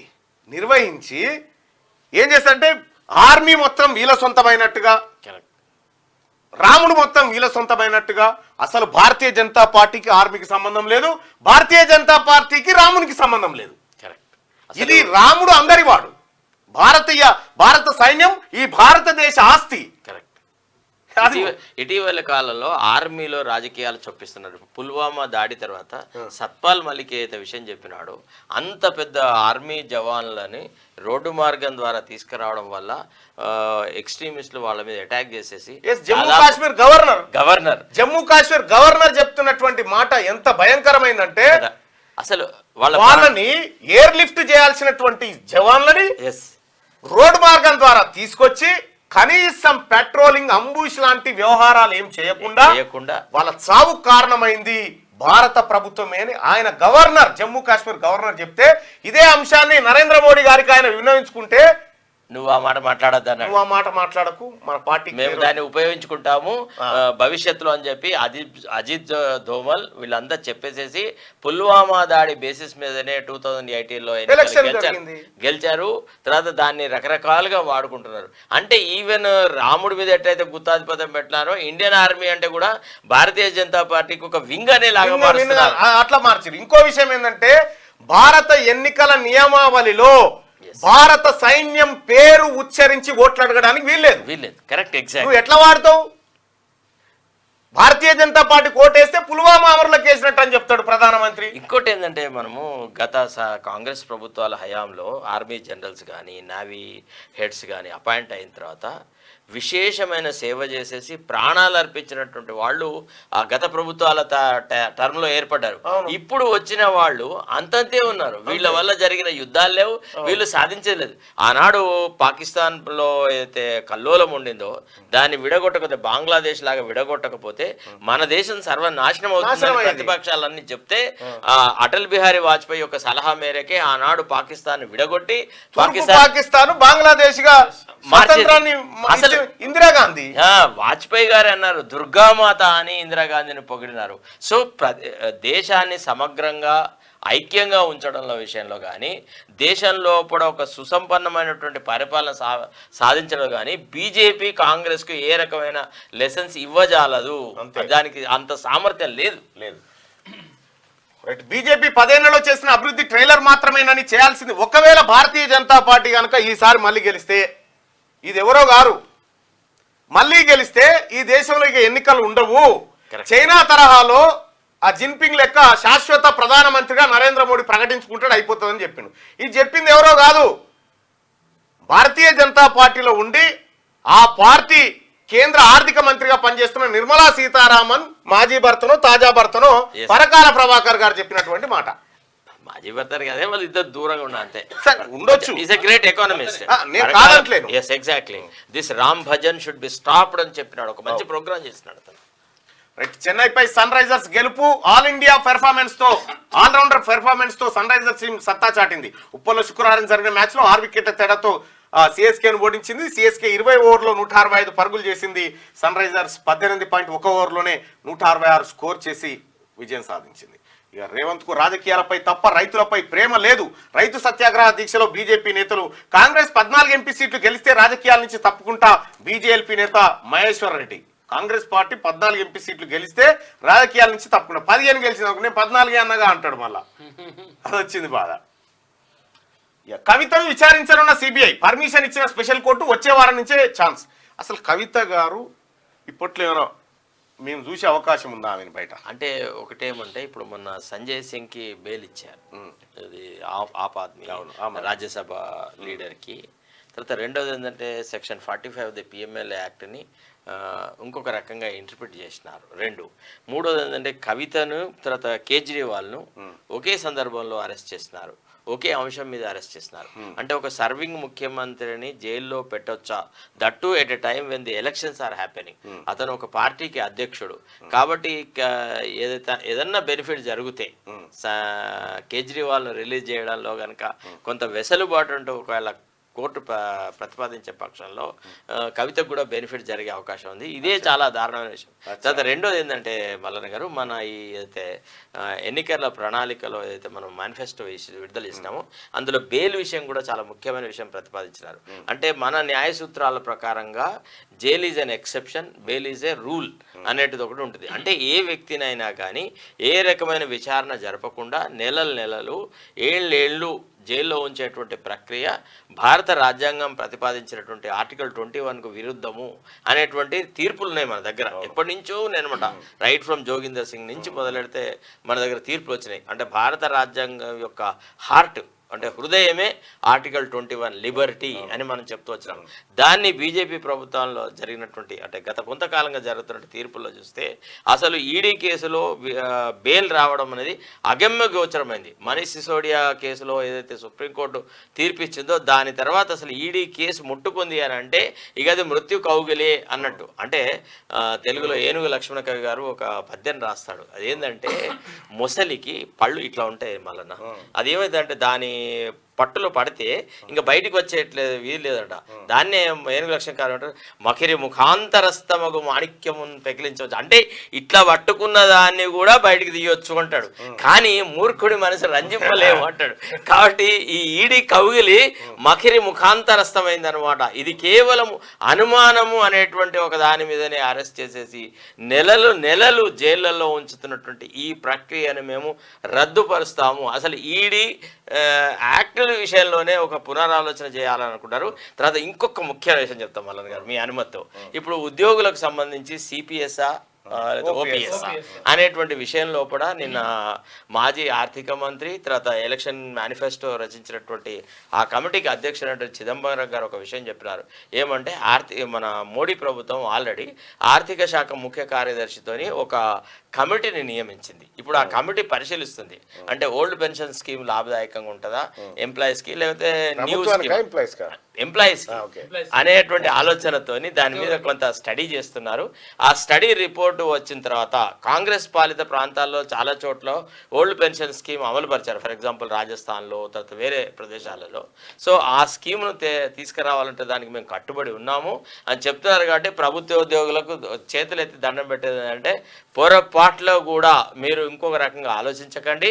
రాజస్థాన్లో ప్రభుత్వం మారిన మరుక్షణమే ఓల్డ్ పెన్షన్ స్కీమ్ అయితే అశోక్ గెహ్లాట్ తీసుకొని వచ్చినాడో దాన్ని మళ్ళీ మార్చి పారేసి మళ్ళీ న్యూ పెన్షన్ స్కీమ్ అనేది తెచ్చినారు. కాబట్టి బీజేపీకి ఓటు వేయడం అంటే మీ కంట్లో మీరే వేలు పెట్టుకోవడము అనేది చెప్పాల్సిన విషయం. లత్కోర్లు రాజ్యమేలుతున్నారు. అసమర్థులు, చవటలు, దద్దమ్మలు ఉన్నందునే ఇవాళ ఈ పరిస్థితి. నీళ్ళివ్వడం ఈ రండలతోని కాని పని. ఎవరైనా 18 సంవత్సరాలు నిండినటువంటి పిల్లలు ఎవరైనా ఉంటే దయచేసి, నిండనటువంటి పిల్లలు ఎవరైనా ఉంటే దయచేసి ఒక 2 నిమిషాల పాటు ఈ ఛానల్ చూడకండి అని చెప్పి హెచ్చరిక. ఎందుకంటే ఇందులో పదాలు కాస్త అభ్యంతరకరంగా సమాజం తలదించుకునేటువంటి పదాలు ఉంటాయి. లత్కోర్లు రాజ్యమేలుతున్నారు అంటే చెప్పలేదనేరు. మళ్ళీ మేము చూసేసినాం అయిపోయిందంటే కాదు, ముందే హెచ్చరిస్తున్నాం, దయచేసి చూడకండి. అసమర్థులు, చవటలు, దద్దమ్మలు ఉన్నందునే ఇలా ఈ పరిస్థితి. నీళ్ళివ్వడం ఈ రండలతోని కాని పని. కాంగ్రెస్ పై కేసీఆర్ కామెంట్లు. ఇది మనిషి సృష్టించిన కృత్రిమ కరువు. ఎకరాకు 25,000 పరిహారం ఇవ్వాలి, బోనస్ ఇవ్వకుంటే పులుల లెక్క గొంతు కొరికి సంపుతాం. వీళ్లకు కాళేశ్వరం గురించి ఎంటిక కూడా తెలియదు. 50,000 మందితో పోయి రిజర్వాయర్లు నింపుతా, నేతన్నలకు నీళ్ళివ్వకుంటే రాష్ట్రాన్ని రణరంగం చేస్తామని వ్యాఖ్య. కరీంనగర్ సిరిసిల్లలో కేసీఆర్ పర్యటన. పాత తెలంగాణ పునరావృతమైందని, ఇందిరమ్మ రాజ్యంలో ఇగిలిచ్చినట్టు అయిందని, నీటి నిర్వహణ తెలియని లత్కోర్లు రాజ్యమేలుతున్నారని బీఆర్ఎస్ అధినేత కేసీఆర్ కామెంట్ చేశారు. అసమర్థులు, చవట దద్దమ్మలు రాజ్యంలో ఉన్నారు కాబట్టే ఇలా ఈ పరిస్థితి వచ్చింది. నీళ్ళు ఇవ్వడం ఈ రండలతోని కాదు అని విమర్శించారు. అయితే ముఖ్యమంత్రి కేసీఆర్ గారు మాట్లాడిందా లేదా అని మళ్ళీ కొత్త పంచాయతీ. ఎందుకు, ఆయన బయట చూపిస్తే అయిపోతుంది కదా.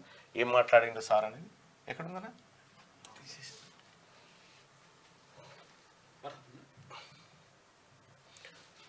రైట్, ఒకసారి ఉంటుంది.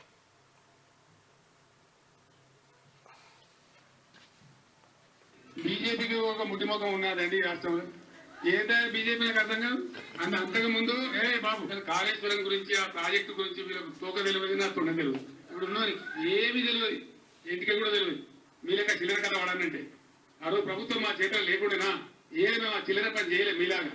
సరే చాలా దరిద్రుడు పోయని చెప్పి కట్టినాం ప్రాజెక్ట్. నేను మాట్లాడిన నిన్న మొన్న ఇంజనీర్లకు ఏమైందిరా ఈ సన్నాసులకు తెలివి, లేకపోతే మీ తెలివి ఏం వచ్చింది, ఎందుకు ఎత్తలేదు నీళ్ళంటే సార్ మమ్మల్ని నిరోధించారు, అది ఏదో ఉన్న తోకమట్ట అని చెప్పి చిల్లర కుట్రతోని సన్నాసులా కూర్చొని నీళ్ళని వీటిని. ఈ దద్దనలకు చేత కాకపోతే 50,000 మంది రైతులు వెంబడేసుకొని వీళ్ళని పండబెట్టి తొక్కుకుంటూ పోయి మేడిగడ్డ కాడ కుర్చేసుకొని కూర్చొని నేను నింపుతా, మళ్ళీ ఇవన్నీ రద్దీ పడకుండా అని చెప్పినండి. ఏదో మెరమెచ్చాలు చెప్పి రోజుకో తంటు కొట్టి కథ చెప్పి పక్కా చవటలు, దద్దమ్మలు, శాతగాని చవటలు అని అర్థమవుతా ఉంది. సమర్థతనే కదా బతకమన్నాడు. నిరోధం అమ్ముకొని బతకన్నారా కుక్కల కొడుకులారా. ఈ కొత్త పీక్ పడగొట్టింది ఏమి లేదు, మీతో కాదు. ఈ ప్రభుత్వమే లక్కోర్ల ప్రభుత్వం అడ్డమైన మాటలు మాట్లాడి కొత్తది మీద అవుతుందా, పీక్తుందా, మీ సాధన అవుతుందా లేదా అదంతా వేసాగి పక్కా చవటలు, దద్దమ్మలు, శాతగాని చవటలని అర్థమవుతా ఉంది. అసమర్థ, అవివేక, చెవట విధానాల వల్ల, అర్భకత్వం వల్ల ఈ దరిద్రం మన రాష్ట్రానికి వచ్చింది. మళ్ళా సిగ్గు లేకుండా మళ్ళీ ఇయ్యాలో 4-5 హామీలు ఇచ్చారు. తెలియనటువంటి లక్కోర్లు రాజ్యం వెళ్తున్నారు కాబట్టి, అసమర్థులు, చవట దద్దమ్మలు రాజ్యంలో ఉన్నారు కాబట్టి ఇలా వీళ్ళు ఇట్లే కిరికిరి మాటలు, అడ్డగోరు మాటలు, తొండి మాటలు, అసమర్థులైన కరెక్ట్, ఎగ్జాక్ట్లీ. అసలు కేటీఆర్ ఈ మధ్య చాలా సార్లు వాపోతున్నారు. నా తండ్రి వయసులో సగం లేని వాళ్ళు కూడా నా తండ్రి గురించి చాలా పరుష పదజాలం వాడుతున్నారని, చాలా అబ్యూజివ్ లాంగ్వేజ్ వాడుతున్నారని, తన గురించి అబ్యూజివ్ లాంగ్వేజ్ మాట్లాడుతున్నారు. మరి మీ నాయన పెట్టిన ఈ నానుడిని పాటించకుండా ఏం చేస్తారు? యథా రాజా తథా ప్రజా. నాయన పెట్టిపోయిన అవినీతి ఏది అదేమంటారు, మీ నాయన భాషలో చెప్పాలంటే మీ నాయన నాటిన రడ్డ మొక్కనే అది కదా. ఈ భాషను యూనివర్సిటీకి అసలు ఈ భాష ఒక ముఖ్యమంత్రి, మాజీ ముఖ్యమంత్రికి సరిపడుతుందా? ఆనాడు ముఖ్యమంత్రిగా ఉండంగా ఇట్లానే మాట్లాడు అంటే ప్రతిపక్షాలందరూ చేతగాని వాళ్ళు, నేను ఒక్కడనే చాలా గొప్ప వ్యక్తిని, నా వల్లనే పెద్ద ప్రజాస్వామ్యము, సుసంపన్నం పాలన వస్తుందని చెప్పి చెప్పుకోవడం ఈయన యొక్క వాచావాత్సల్యం. అంత విషయం ఏంటంటే 50,000 మందితో పోయి రిజర్వాయర్లు నింపుతాడట. 50,000 మంది అంటే నువ్వేమన్నావు, కుర్చీ వేసుకొని కూర్చొని, నిన్న కూడా నేనే కుర్చీ వేసుకొని కూర్చొని నీళ్లు ఎట్లా నింపానో నింపుతా అన్నాడు. నువ్వొక్కని పోయేదాన్ని 50,000 మంది ఎందుకు మళ్ళా? కరెక్ట్. నువ్వే చేసేది ఉంటే, నీ దగ్గర దమ్మే ఉంటే, అది కూడా ఎప్పుడు పోతాట? ఈ ఎన్నికలు అయిపోగానే పోతాట. మరి ఈ ఎన్నికల లోపల ఉన్న పంట ఎటు పోవాలి? నువ్వు నిజంగా సిపాయి అయితే కరెక్ట్ గా వానలు పడే టైం పోతాట. రాజకీయ యాత్రలు కాదు, తిహార్ జైలు యాత్రలు చేయి. కేసీఆర్ కు మంత్రి వెంకటరెడ్డి కౌంటర్. ఫ్రస్ట్రేషన్ లో మాట్లాడుతున్నాడు. కేసీఆర్ కామెంట్లను క్యాడర్ చూసుకుంటుందని మంత్రి శ్రీధర్ బాబు. బీఆర్ఎస్ హయాం నుంచే నీటి కష్టాలు, ప్రాజెక్టులో నీటి లభ్యతపై చర్చకు సిద్ధమని చెప్పి మంత్రి పొన్నం ప్రభాకర్ కౌంటర్. ఇక 1,00,000 కోట్ల కాళేశ్వరంపై ఎంక్వైరీ సీరియస్ గానే ఉంటుంది. Judicial commission chairman CP Ghose స్పష్టీకరణ. లోతుగా విచారిస్తాం, ఎవరినైనా పిలుస్తాం, ప్రజల నుంచి కూడా ఆధారాలు ఫిర్యాదులు తీసుకుంటామని వెల్లడి. ఈ నెల 9 తర్వాత రాష్ట్రానికి రానున్నట్టుగా ప్రభుత్వానికి సమాచారం అందించారు. 1,00,000 కోట్ల కాళేశ్వరం పైన జ్యుడిషియల్ ఎంక్వైరీ జరుగుతూ ఉంది. ఈ ఎంక్వైరీ పైన ఎవరికైనా అనుమానాలు ఉండగాలని చెప్పి సీరియస్ గానే ఎంక్వైరీ జరుగుతుంది అనేటువంటి మాట చెప్పారు. శాంతి స్వరూప్ కన్నుమూత 2 రోజుల క్రితం హార్ట్ స్ట్రోక్, చికిత్స పొందుతూ మృతి. తొలి తెలుగు న్యూస్ రీడర్ గా ఆయనకు ప్రత్యేక గుర్తింపు, సంతాపం తెలిపిన ప్రముఖులు. ఏం చెప్తారు సార్ శాంతి స్వరూప్? శాంతి స్వరూపు మేమంతా కలిసి పనిచేసినాం. అంటే యాక్చువల్లీ దూరదర్శన్ వార్తలు వచ్చిన కొత్త లోపల శాంతి స్వరూప్ గారు చాలా పట్టి పదాలను, అంటే గట్టిగా ఇక నోట్లోంచి ఆ పదాలు విడిపోతాయేమన్న భయానికి అట్లనే పళ్ళ మధ్యలోనే పట్టుకొని మాట్లాడేవాడు అనమాట. ఆ తర్వాత వార్తల ప్రసారం జరిగిన తర్వాత ప్రతిరోజు మళ్ళీ మార్నింగ్ ఏదైనా ప్రెస్ కాన్ఫరెన్స్ కనబడితే, సీఎం దగ్గరనో లేకపోతే ఇంకెక్కడైనా కనబడితే, అన్న రాత్రి నా వార్తలు చూసారా అని అడుగుతుండేది. పాపం చిన్న పెద్ద తేడా లేకుండా అవి చూసామబ్బా అని. అయితే ఒకసారి నేను ఆయన మీద జోక్ చేసిన, ఏం చేద్దాం శాంతి, ఇప్పుడున్నటువంటి న్యూస్ రీడర్లకు అప్పుడున్నటువంటి న్యూస్ రీడర్లకు వాస్తవానికి అప్పుడు ఉన్నది ఒకటే దూరదర్శన్. కరెక్ట్. ఆ దూరదర్శన్లో శాంతి స్వరూప్ గారు 7 గంటలకు ఊర్లో 1-2 టీవీలు, అంతే మొత్తం. 7 అయిందంటే ఆడ జమగూడడం. దగ్గర గాంధీ చౌక్ లో పెద్ద ఇది పెట్టేసి ఒక టీవీ పెట్టినారు. అది అప్పటి డైనోరా అనే ఒక డైనోరా టీవీ, ఇట్లా షట్టర్లు మూసేది. అది పెడితే మొత్తం పుట్ల మంది జనాలు వచ్చి అక్కడ గాంధీ చౌక్ లో కూర్చొని ఆ వార్తలు వింటున్నారు.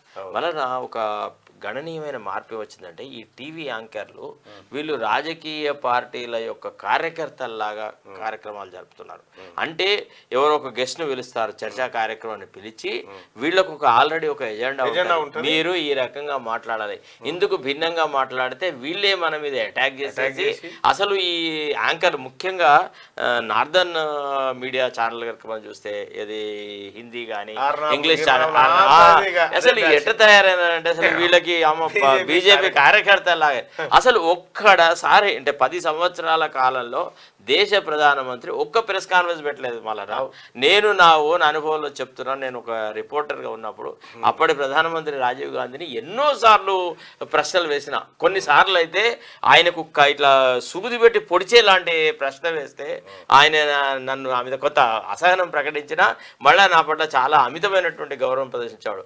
ఒకసారి మళ్ళా దగ్గర రాజీవ్ పెట్టుకున్నాం. అదే రాజీవ్ పెట్టుకున్నాం. అంటే విషయం ఏంటంటే, ఒక చిన్న సంఘటన వలన Maharashtra chief minister SB Chavan గారు కావేరీ అంశంలో కూడా ప్రతిసారి కేంద్రంతో చర్చలు జరపాల్సిన సందర్భం ఉండేది.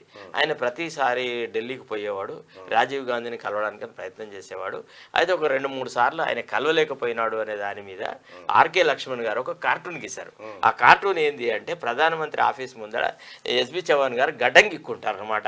అయితే వాడు అడుగుతాడు అనమాట, కామన్ మ్యాన్ ఏమని ఇది ఈ పని చేస్తున్నాడు, ఏమో మరి ప్రధానమంత్రి ఎప్పుడు పిలుస్తాడు అప్పుడు పైన పోయి కలవచ్చు, నేను వస్తున్నా కానీ కలవడం సాధ్యం అవ్వట్లేదు అని. అయితే ఈ వార్త వచ్చిన మరుసటి సందర్భంలోనే రాజీవ్ గాంధీ గారు ఇక్కడికి వచ్చినారు. బేగంపేట ఎయిర్పోర్ట్ లో ప్రెస్ కాన్ఫరెన్స్ అయ్యేటప్పటికి నేనేం చేసిన, రాజీవ్ గాంధీని ఈ కార్టూన్ ఆధారంగా ఒక ప్రశ్న వేస్తున్నాను. Mister Gandhi, your style is different, you are highly inaccessible.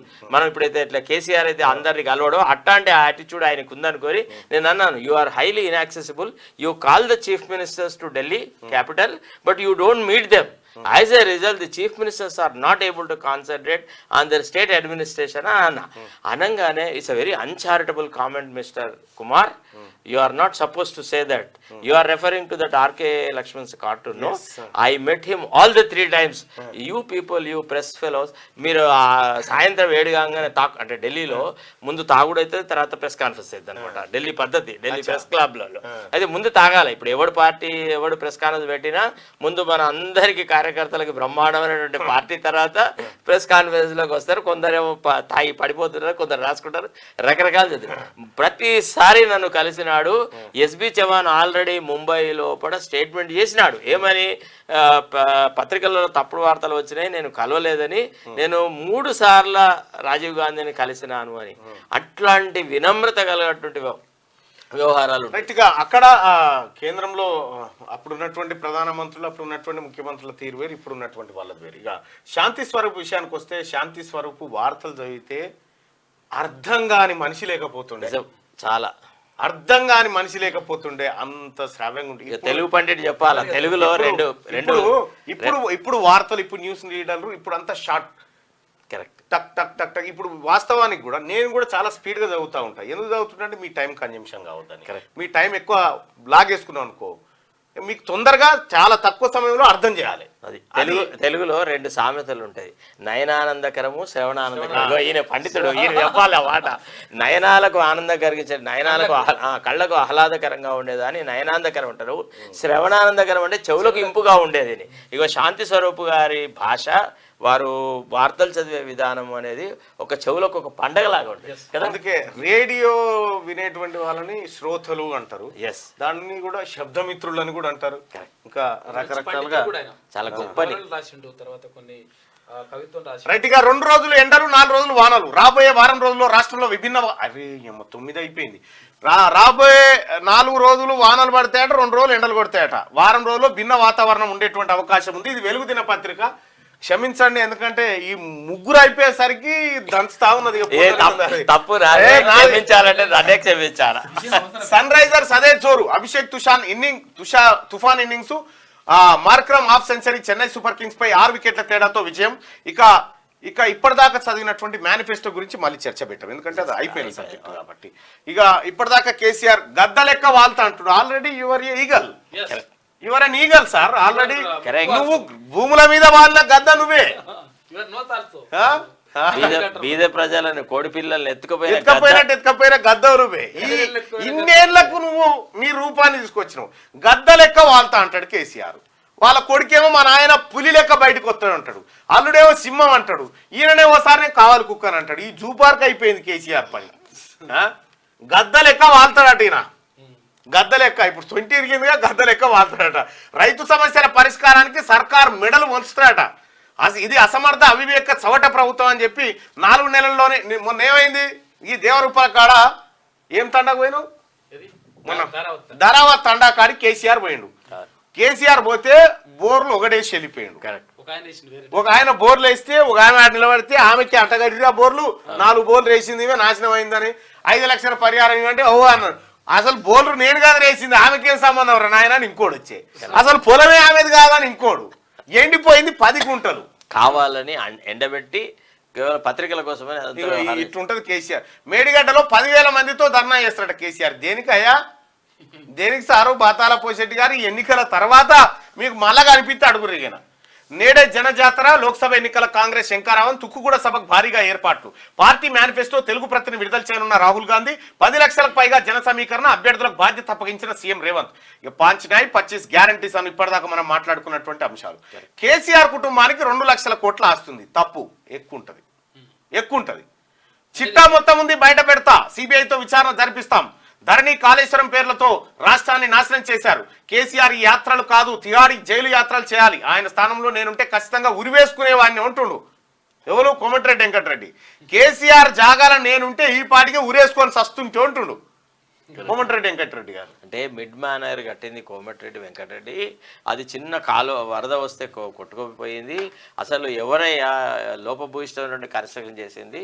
ఇది ఇతనే చేసినాడు కోమటిరెడ్డి. కానీ మేము రాజకీయ వైషమ్యాలతో ఆనాడు ఎంక్వైరీ జరపలేదు, ఇప్పుడు కాళేశ్వరం విషయంలో రాద్ధాంతం చేస్తున్నాడు అని కోమటిరెడ్డి మీద ఒక ఆరోపణ చేస్తే దానికి సమాధానంగా నేను కాంట్రాక్టర్ కాదని, నాకు సంబంధం లేదు అని చెప్పేసి వాళ్ళ తమ్ముంది. అది ప్రకృతి వైపరీత్యాన్ని ప్రభుత్వ వైఫల్యంగా చూపుతారా అని చెప్పి పొంగులేటి శ్రీనివాసరెడ్డి కేసీఆర్ పైన సీరియస్ అయినటువంటి వార్తలు వచ్చిగా.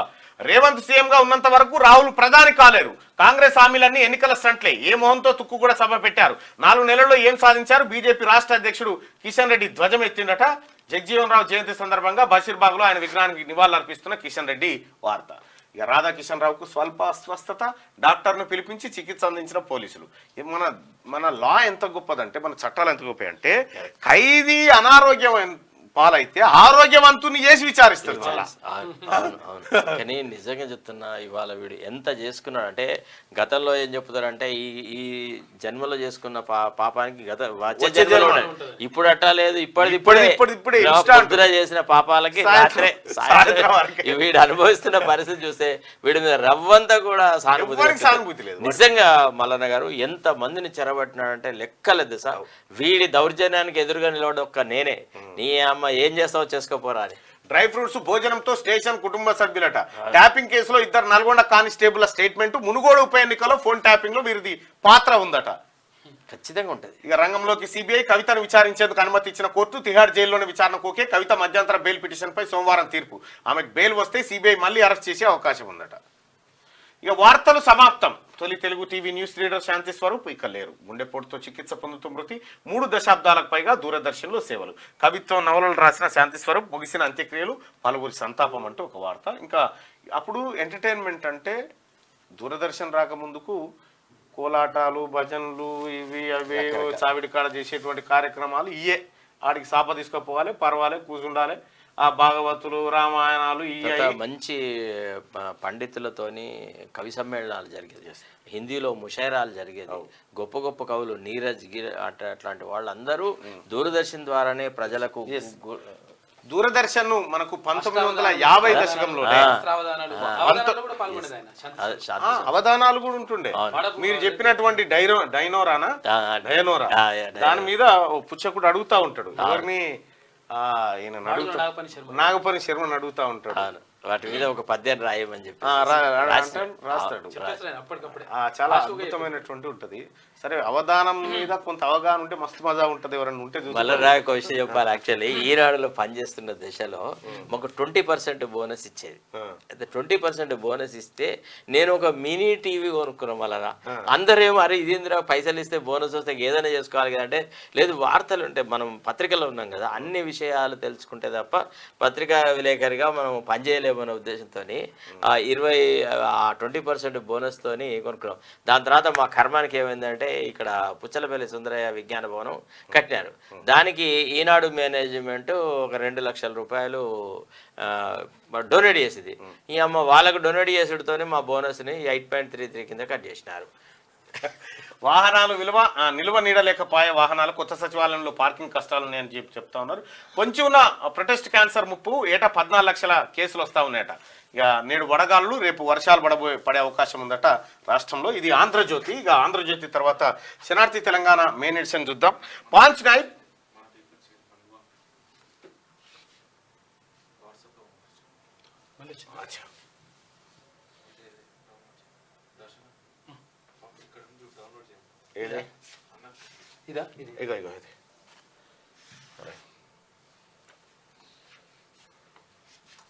చలో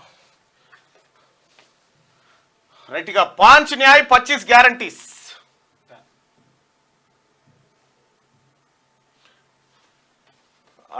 అధికారంలోకి రాగానే ఎంఎస్పీ చట్టం, కులగణన ఆధారంగానే వెల్ఫేర్ స్కీమ్స్, యువతకు 30 లక్షల ఉద్యోగాలంటూ ఏమేం గ్యారంటీలను కాంగ్రెస్ పార్టీ తన ఎన్నికల మేనిఫెస్టోలో చేర్చిందనేది మనం ఇప్పటిదాకా దాని మీద డిస్కస్ చేసుకున్నాం సుదీర్ఘంగా.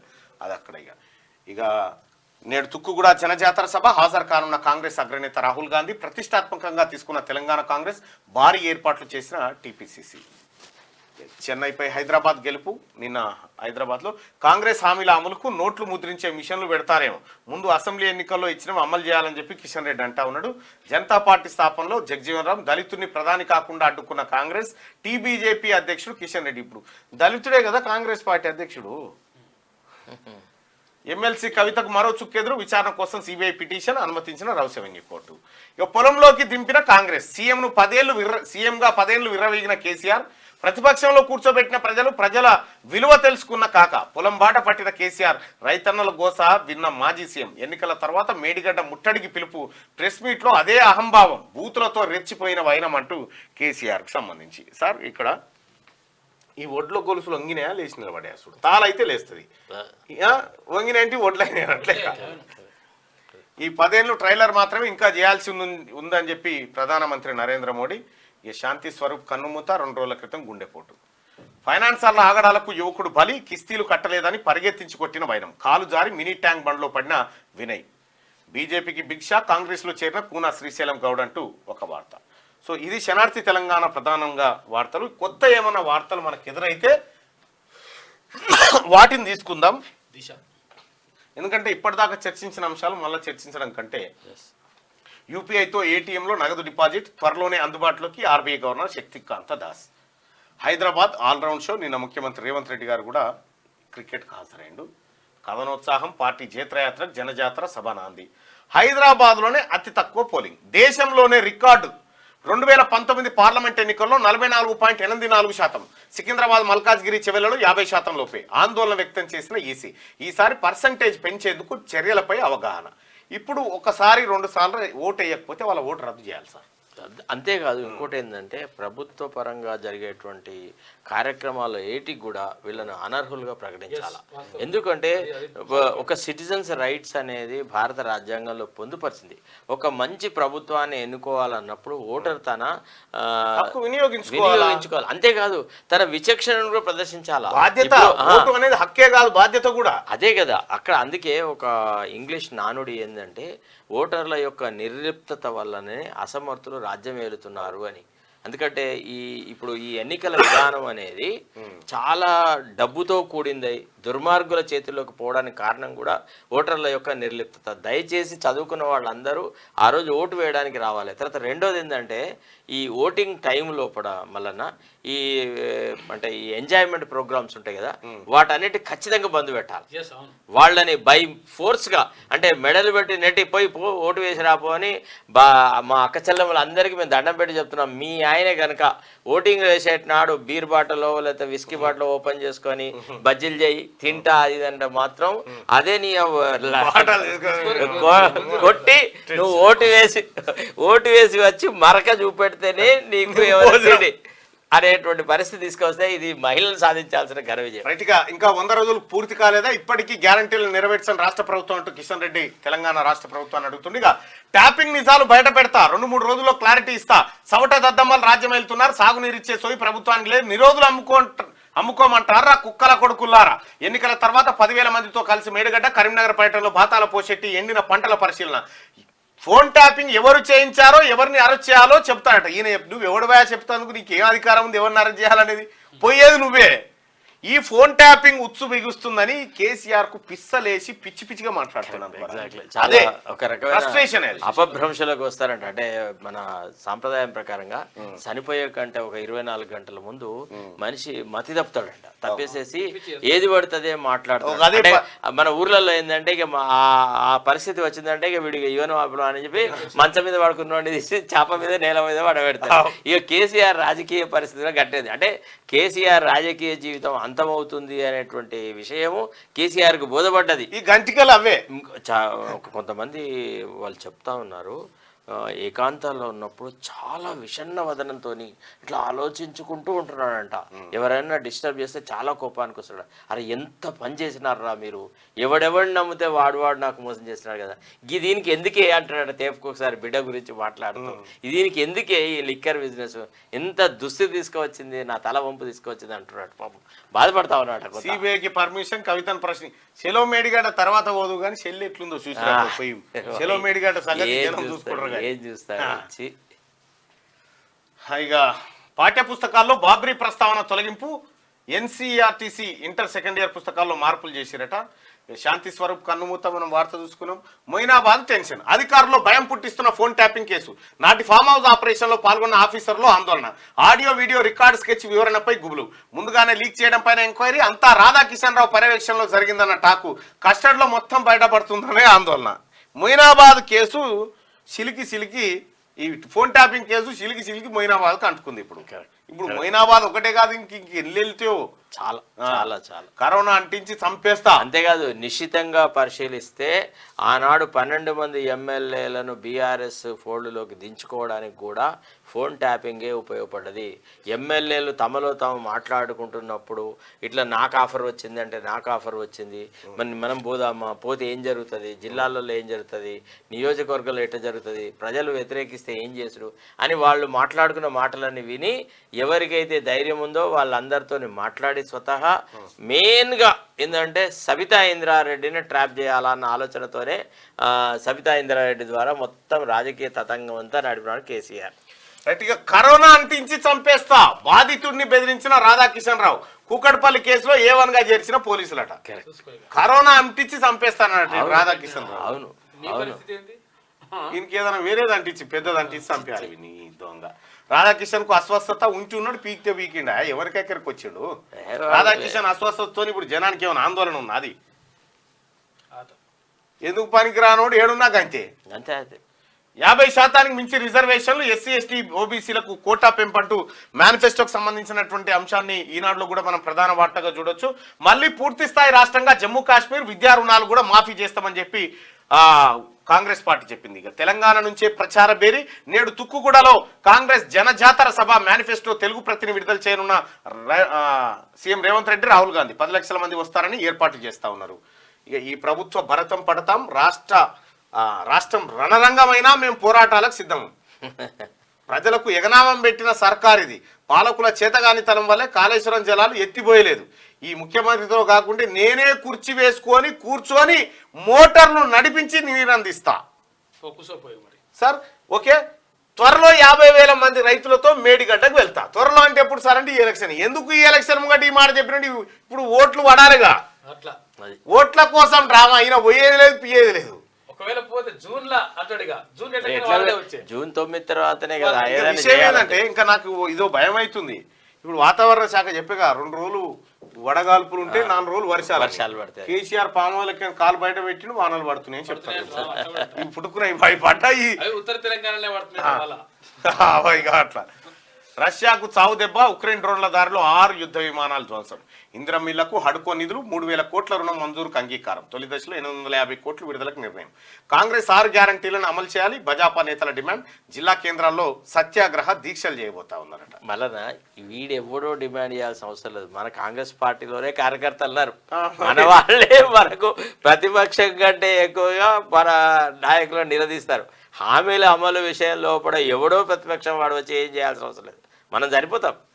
జైల్లో కవితను విచారించడానికి సిబిఐ అనుమతి ఇచ్చిందట. ఇక మీరు ప్రధాన పేజీకి తీసుకురాకురు ఈ వార్త. ఆమెని ఏం పెద్దగా ప్రజల్లో ఆందోళన లేదు, ఎవరికేం ఇంట్రెస్ట్ కూడా లేదు. దయ్యం పాయసం తిన్నా ఒకటే, కవితమ్మ ఆడ పాయసం తిన్నా మాకేం సంబంధం లేదు. పాత సమస్యలకు కోడ్ అడ్డు కాదుగా. ధరణి దరఖాస్తుల పరిష్కారం ఇప్పుడు వానాకాలంలోపు పుస్తకాలు కోరుతున్న రైతులట. ధరణి సమస్యలు ఇంకా అట్లే ఉన్నాయి. ఊరట బావులు రాష్ట్రంలో చాలా చోట్ల భూగర్భ జలాలు అడగంటి పంటలు ఎడుతున్న పరిస్థితులే కనిపిస్తున్నాయి. కానీ నారాయణపేట జిల్లా మరికల్ మండలం వెంకటాపూర్ గ్రామ రైతులు మాత్రం ఊట బావులతో ఊరట చెందుతా ఉన్నారట. ఇక తెలంగాణ సలసల మసులుతుంది 43.5 డిగ్రీల ఎండతోటి. ఇదైతే కరెక్ట్. ఏమో ఘోరమైన ఎండలు అసలు. ఎన్నికల ప్రచారం అంటేనే గజగజ వణుకుతుంది. అదే నమస్తే తెలంగాణ. ఎర్రటెండలో ఎండిన పొలంలో ఎర్రటెండలో తోడు పెట్టుకోలే. చూడు వీడంటే ప్లానింగ్ కమిషన్ కు వైస్ చైర్మన్ అట. ఈ అమ్మ వీడంతా వేస్ట్ గాడు ఇంకోలేడు, వీని పెట్టుకునే వాడు నాశనం. ఇక టోపి పెట్టుకుని ఎర్రటెండలో ఎండిన పొలంలో కేసీఆర్. ఈ టోపి తీసేస్తే ఈయనకి ఎండ తాకినట్లు లెక్క. కరెక్ట్. సల్లని సాయంత్రం ఉప్పల్ స్టేడియంలో. ఇగో కాదు, ఈయననేమో ప్రజల సమస్యల కాడుంటే ఈయన ఆట విడుపులు ఉన్నాడని చూపించదలుచుకుంది ఈమె భావన ఇది అన్నట్టు. ఈమె ఎవరో ఉండే కళ్యాణ్ జ్యువెలర్స్, అదే సినిమా యాక్టర్స్ రష్మిక గది సార్. నమస్తే మాట్లాడుకోవడానికి కంచికి దారి మంగళ గౌరి, తీయాడుకు ఈ మంగళ గౌరి. మేనిఫెస్టో ద్వారా ప్రజల నమ్మకాన్ని ఇప్పటికే తెలంగాణలో చూరగొన్నది. దేశవ్యాప్తంగా ప్రజలకు 5 న్యాయాలతో పాటు 25 గ్యారంటీలను ప్రజల ముందుకు తీసుకొచ్చింది కాంగ్రెస్ పార్టీ. ప్రజలారా ఒకటైతే నిజం, ఆ తల్లి సోనియా గాంధీ కుటుంబం మాట చెప్తే ఆ మాట కట్టుబడి ఉంటుంది. ఇది నమ్మాల్సినటువంటి అంశం. మల్లన్న గారు ఇంకొక లాస్ట్ మాట ఏంటంటే మీ వ్యూవర్స్ కి అందరికి క్యూనిస్ వారికి అందరికి మరొక్కసారి క్షమాపణ చెప్పుకున్నా ఇవాళ అయిపోయింది, చేసినావు, మాకు అర్థమైంది, నీ సంగతి లోపలిపోయినాక చెప్తావు.